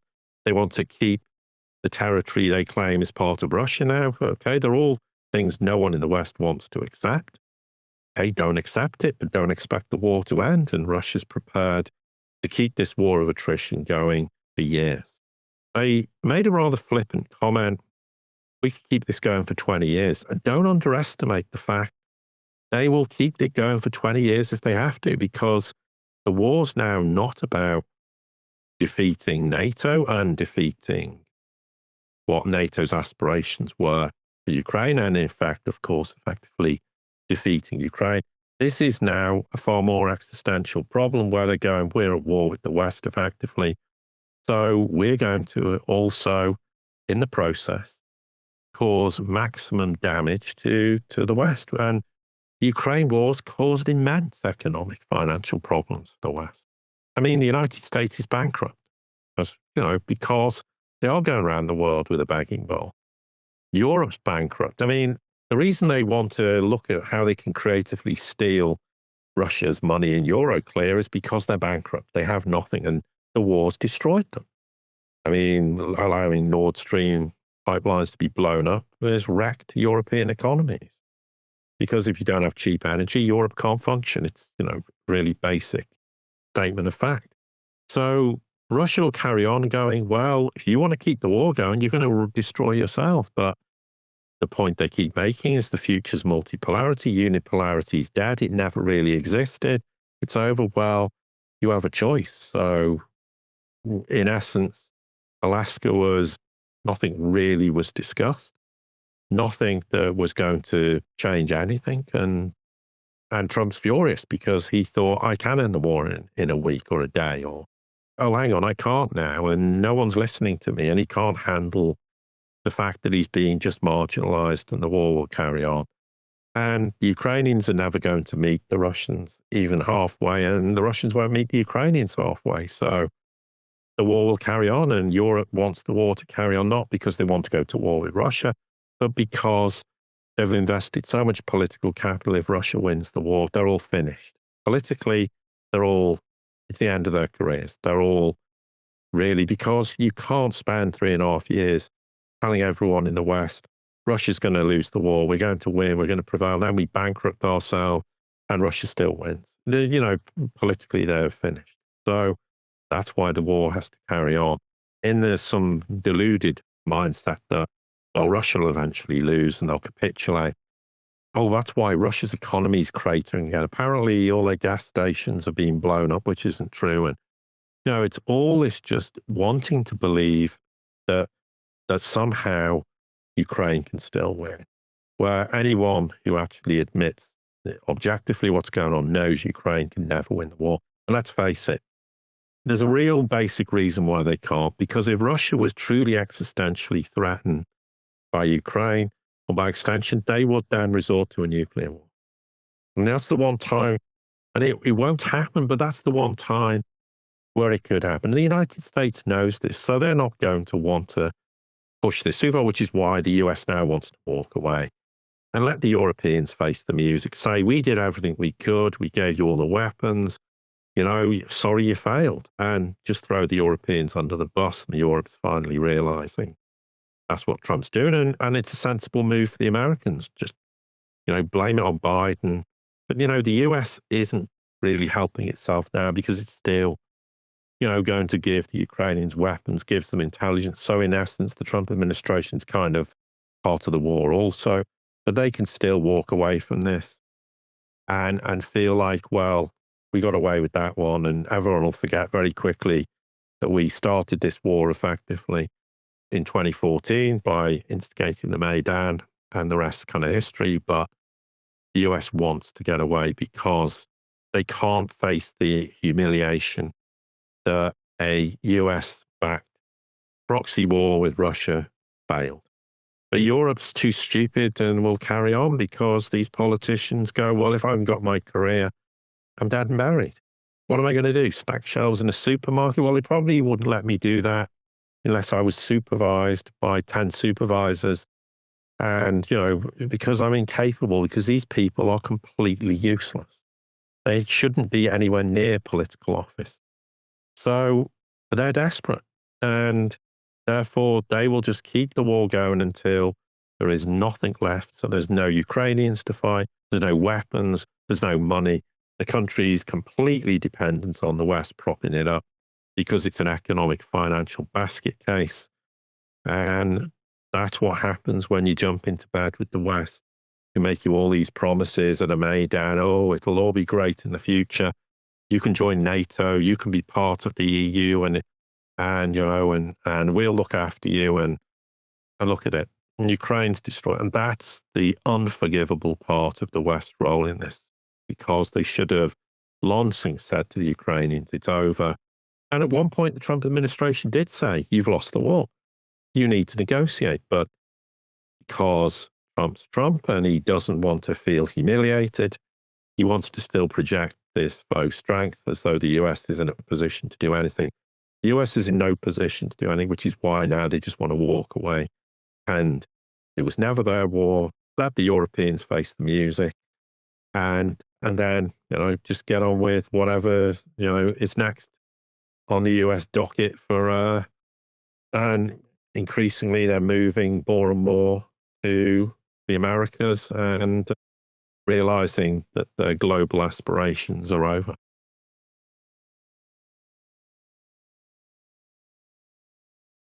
Paul, when you're talking about the idea that Russia says that they could string this war out for, what did you say, was another 20 years or something? Yeah, I think they're probably being a bit flippant, Well, or maybe not, but they can certainly keep the war going for years. Absolutely. and as you're saying that, I was just thinking, like, the Ukraine has lost so many soldiers in that war. Like, what would they possibly have left? And that just, obviously it's a flippant statement, but it just comes back to the incentives of this war. It seems like hubris. It seems like the West, or if you want to call it NATO, Zelensky, whoever you want to point the finger at, like, what is the point of continuing this war? Why don't we take the people out of the meat grinder, accept that Russia, or accept maybe the miscalculation that they came into this war with, and just move forward in a positive way? Like, I just don't understand, other than from the, let's say, the neocon perspective of having profitable war, what the point of this is. Well, the issue is that the feeling in Europe and the United States is if Russia wins the war, it's the end of NATO. And it probably is.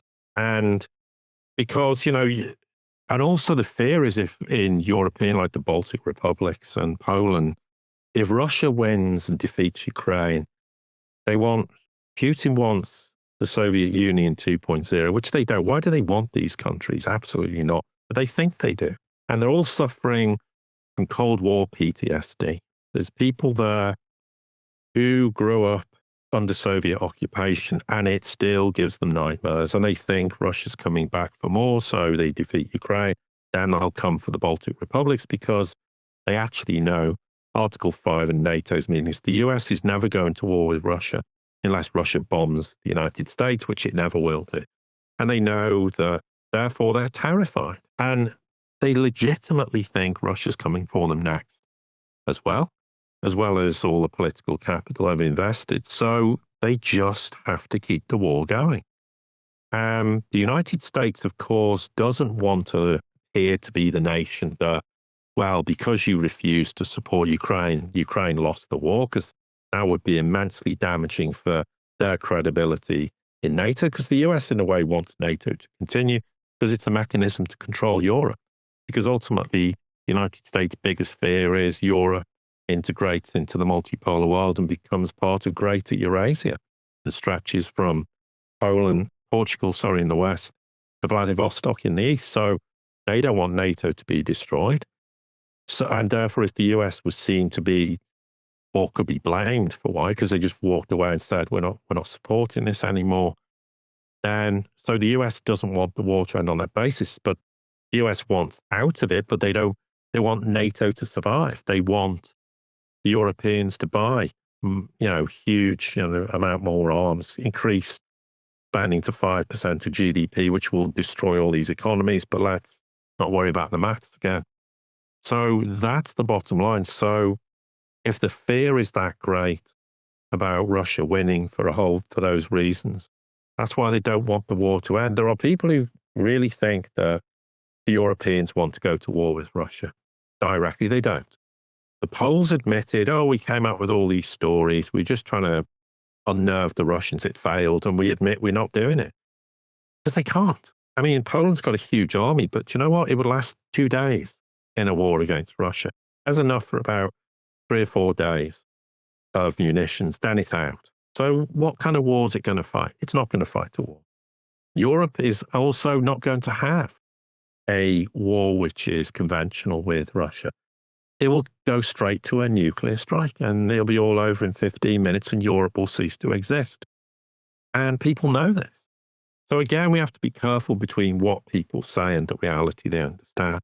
But this is the absurdity that when you invest that much political capital and your ideological hatred of Russia and particularly Putin, then you just have to keep going because you think, well, we're destroyed, we're finished. So we just keep going and hope for a miracle, hope that somehow Russia can lose. And that's the desperation because, these people are not very bright. They're not intelligent enough to use your reasoning and say, it's over. Look, we need to do our best.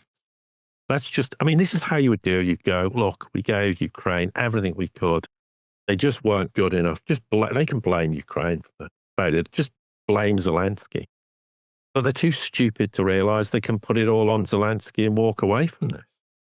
But also it's because of their pathological fear that Russia will come for them next. And of course, Russia's never going to do that. It's a huge landmass. It doesn't need to be taking more countries.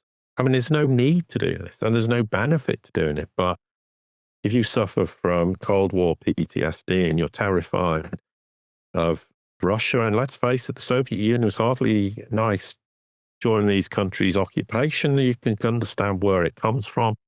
But Russia is not the Soviet Union anymore. It's not Stalin. It's not any of the former leadership of that country. It's changed. Okay. They're at war with Russia indirectly, or really to all intents and purposes. It's a proxy war, and because there are not NATO forces in Ukraine, but there's been these military personnel and advisors and other people in there since 2014 in various guises. So it is a bit more than a proxy war in the strict sense of the word. But, rational thinking doesn't apply in the West anymore. We don't think rationally. We don't understand that the longer this war drags on, the outcome for us as well is going to be even worse and more devastating. And, it's one thing losing a war and losing political face, but it's another thing wrecking your economy and financial system. in the process. Paul, something that I want to get your take on, and specifically in that financial system arena, we've seen the rise in Thailand and Vietnam of these basically digital ID and exclusion and closing of millions of bank accounts if you're not complying with the digital ID requirements. We've seen Starmer come out in the UK talking about digital ID as a necessity to, be in the workforce. Do you think that this is, just showing us the trajectory of a growing trend within, let's call it the West, of a move towards digital ID and digital banking? This is a very emotive subject amongst people, and I try to cut the emotion out of it. It's difficult with people. I totally understand where people are coming from, but, I'm going to start with this basic premise. We already all, most of us anyway, in the Western world, have a digital bank account anyway. Okay. And if the government wants to freeze our assets, they can apply for a court order and do it in the blink of an eye. No problem. So why do they need to give us another digital bank account to cut us off from a digital bank account? They don't. They can do it with your existing bank account. So giving you another bank account isn't going to change that. Do they already have mass surveillance of people? Absolutely. Do they have all the information they need on every person? So another ID isn't going to change that. It might be more formalized, but nothing's changed. It's like in the Netherlands, you have this digital ID, which allows you to access all these government websites under one umbrella. It's very, very convenient for people, but it's a form of ID. Does it change anybody's life? No. Now, I'm not saying there isn't a risk in the future that things could be radically different, but at the end of the day, let's go back to the pandemic. People were adamant that when they started locking us down, we're all locked down forever. This is the new normal. Well, it never transpired. I kept saying, don't be ridiculous. Do you not understand what locking the entire world down is going to mean? It will destroy the entire economy. And these billionaires are only rich off the backs of you and I because we buy their goods and services. And we're not buying them anymore. They're not billionaires anymore. They're finished. They're not going to wreck their own gravy train. And lo and behold, it's what the new normal never happened and the old normal returned. So, I think there's a lot of fear in this that is based on people making assumptions about what a digital ID means. I mean, this idea, well, they can force you to spend all the money at a given period of time. Do you know where that story came from? It was China. China had the digital yuan. They were doing pilot testing and telling people, you've got to spend this money in X number of days because we want to road test the platform to see if it can handle the throughput of transactions in a short space of time. That's where the idea came from. Well, China's doing it first. They're the blueprint because, there's a world government and there's no world government. And China's part of it because the world government's moving from the West to the East and China's going to control it. So China's going to be the first country because, they're a totalitarian dictatorship where they lock everyone up all the time, which of course is nonsense as well. And all these stories about a digital currency or ID came from the basis of what people perceived was going on in China. Their social credit system. Guess what? For people, it doesn't exist. It's a myth. It's another Western nonsense that never has any basis in reality. So a lot of this is based on people being fearful of something they think is real. But let's imagine they do decide to just cut everyone off from their bank and restrict what you can spend your money on. And you can only do this once a week. And how long do they think the economy and a financial system is going to function on that basis? The whole lot will blow up in 24 hours to 48 hours. It'll all be gone.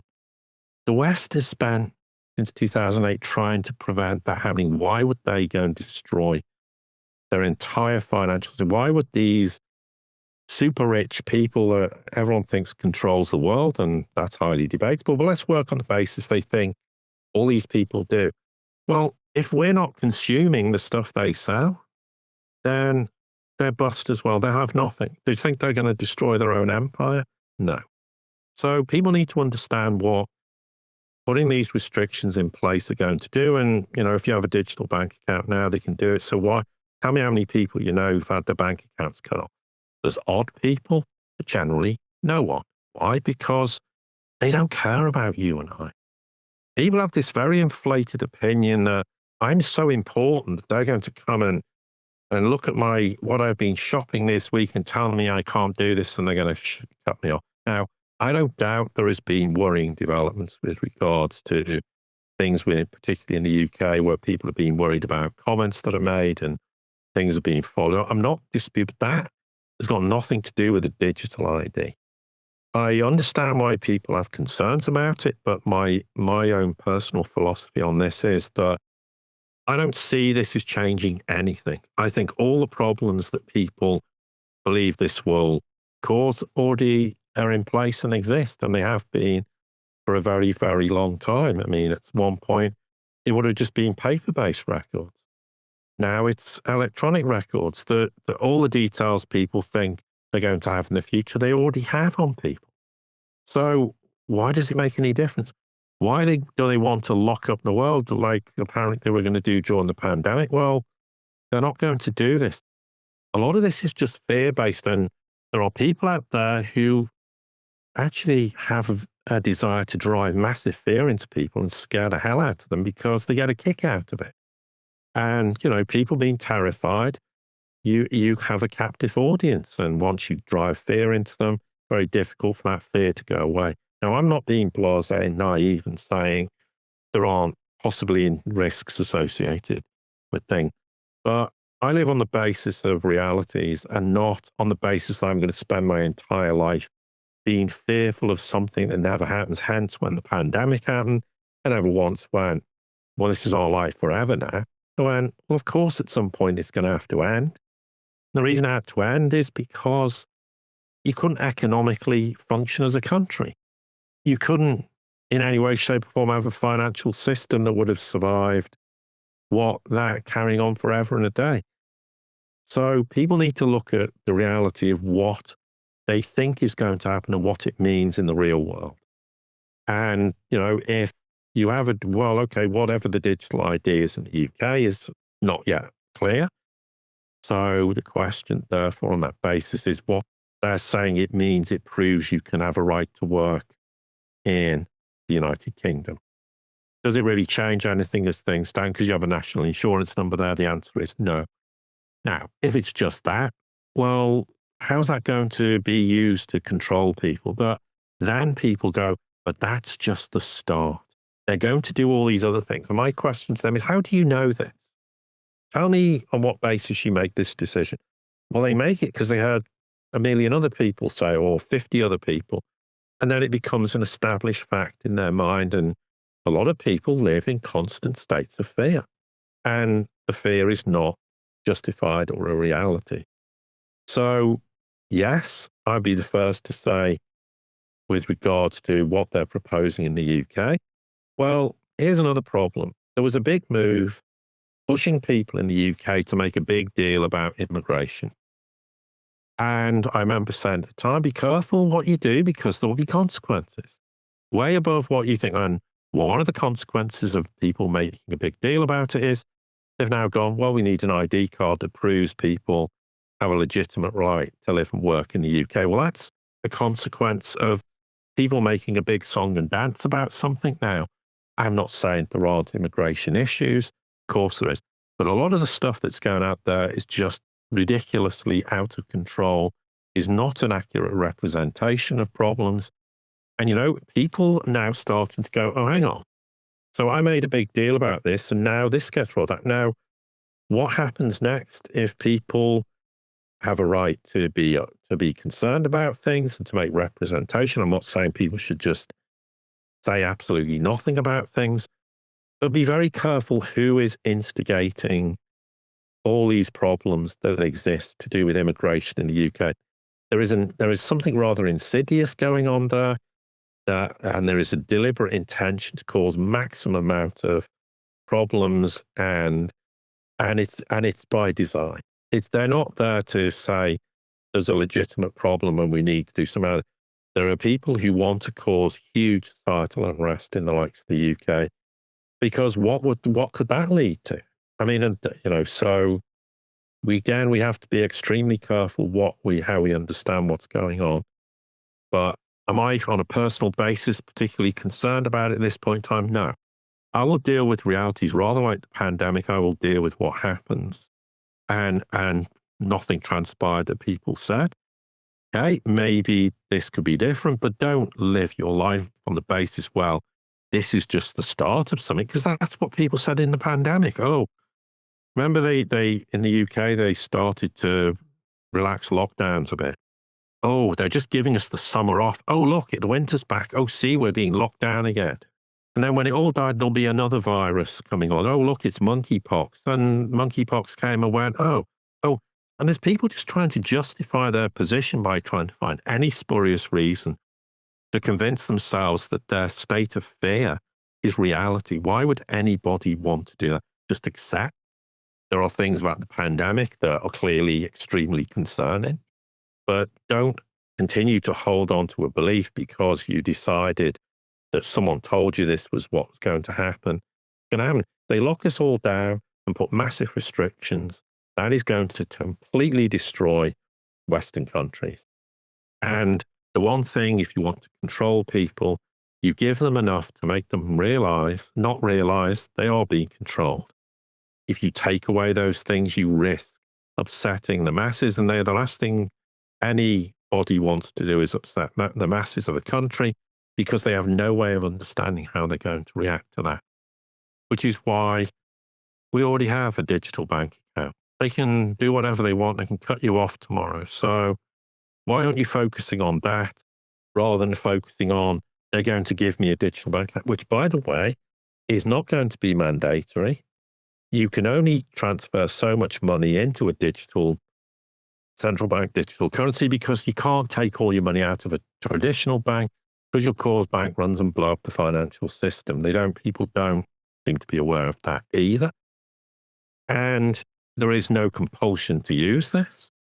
And the reason is a lot of banks don't want it. Believe it or not, some of the biggest people complaining about it is the current existing financial system and existing banks, who are really concerned about what the impact's going to be on them. So it's not a clear-cut story. It's not like all these other ideas about who runs the world. There's these entities and they control everything, and there's a secret one world government that includes Xi and Putin. Really, is that why they're at war with Russia and trying to get rid of Putin? Is that part of the plan? Oh yeah, that's a 4D chess move.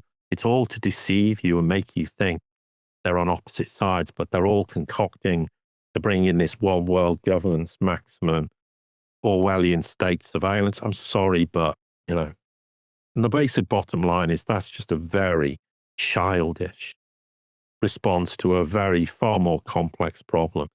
Chinese and the Russians are not on anyone's side, one world governance or otherwise, and they want to usher in a completely new world, and that's caused immense problems for those people spreading this nonsense, because they're then trying to still convince people that China and Russia are part of this. Well, they've got a pretty funny way of showing that they're part of some grand conspiracy.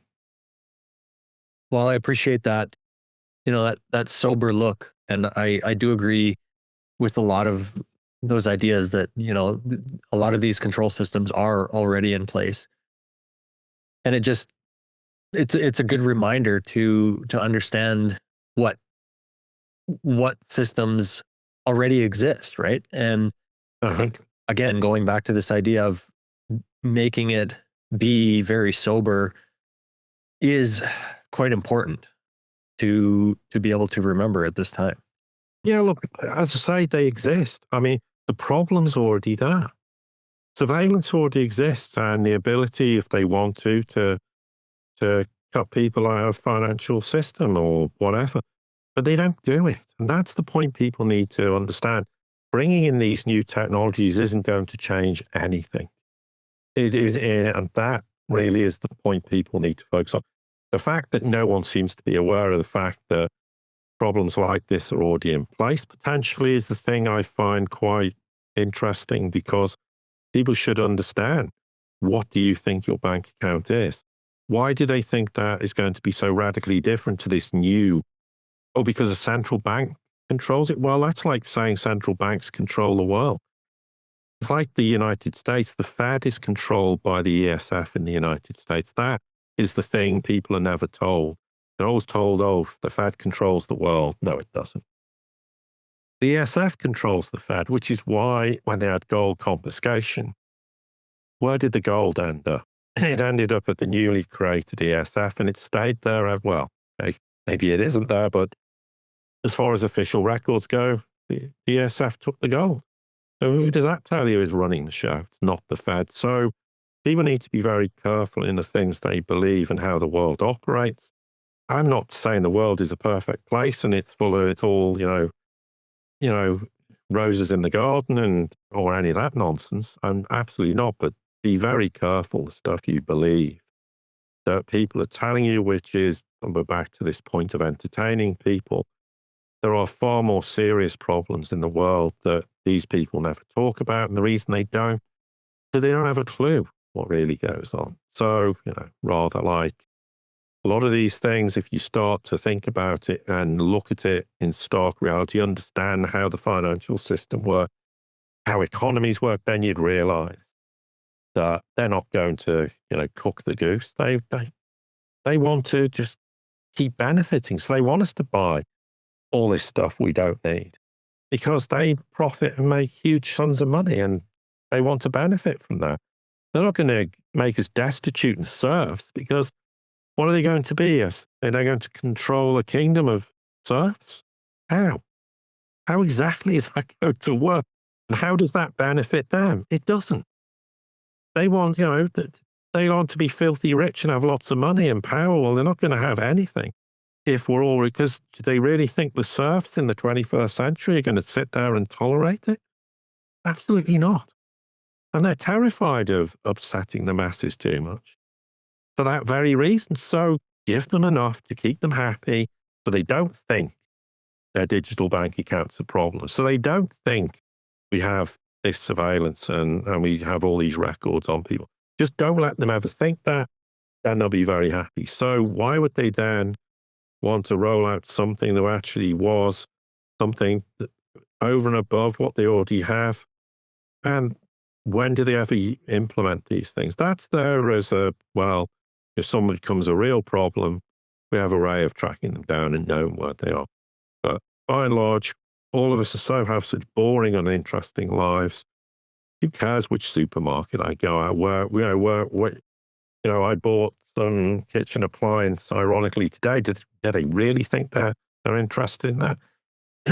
Please, people need to get over themselves and stop thinking they're so important that the state's watching them. I mean, that's the classic paranoia and fear-induced nonsense, and people need to step away from it, because when you're sucked into that world, it's very different to get out. It's very difficult to get out of it, and it makes people fundamentally very unhappy. And I think there's enough in the world to be concerned about without being unhappy about something that has no real basis in your life on a day-to-day basis. Well, it's interesting. I actually know a lady that had her bank accounts closed. And like I personally know her in Canada here. And, it can happen. It is a possibility, but it's, I've spoken about this before and I made a speech about it, is like, why would you put all your eggs in one basket? If this is a possibility, which, as remote as it might be, there's always that possibility, then why not think of ways, to take some of that autonomy back and think about solutions around that problem by opening other bank accounts, by dealing with not just one financial institution, by not just holding all of your cash in one bank account. Diversification of risk is another excellent strategy to deal with a lot of these problems. You know, having other forms of money other than the currency that you deal in the most. Like there are solutions to these problems, and as you so rightly put, it's it's important to not just focus on the problem. Let's think about solutions, and many of these problems are, you know, many times just blown way out of proportion. Yeah, so yeah, I mean, you're absolutely correct. And I mean, the person you're speaking to, yeah, it does happen. And we're not going to get into discussing why that, because that's just totally inappropriate. But the point is, just because it happened, it's extremely unfortunate when it happens to someone for whatever reason. But it's not something that universally happens. I mean, and we also, you know, we can't sit there and go, well, something happened once. Therefore, that means it's likely to happen to me in the future. That's not how people should live their lives. And people should, yeah, make provision if they can and look at alternatives. But just understand the fact that you have, without really laboring the point too much, you have a digital bank account. You can be cut off from it. And it's very easy to do it. Ask yourself, why have they never done it in the whole of your life? And it's horrendous when it happens to an individual, but they're very much in an incredibly small minority, given the amount of bank accounts and people who live in a country. It's fractions and fractions of 1%. So why do they need to invent something else and it's all, as I said, this ideas all come out of China because there's this idea. And I've seen all this stuff in very disreputable publications and sites and channels going, they're going to do this because as I said, China's that started this whole digital currency. And they're the basis. It's a world plan. Every country's going to do it. So what they're doing in China, they're going to do in the rest of the world. Well, half the things they claim China's doing aren't true. No one has to use the digital yuan in any way, shape, or form. It's a possibility. It's something that people can utilize if they want to, but there's no compulsion to do so. So try and deal with what actually happens, as opposed to this fear that you think something's going to happen. That's not the basis to live your life. I wholeheartedly agree with that. And again, it kind of goes back to this idea of do something about it instead of just worrying about it.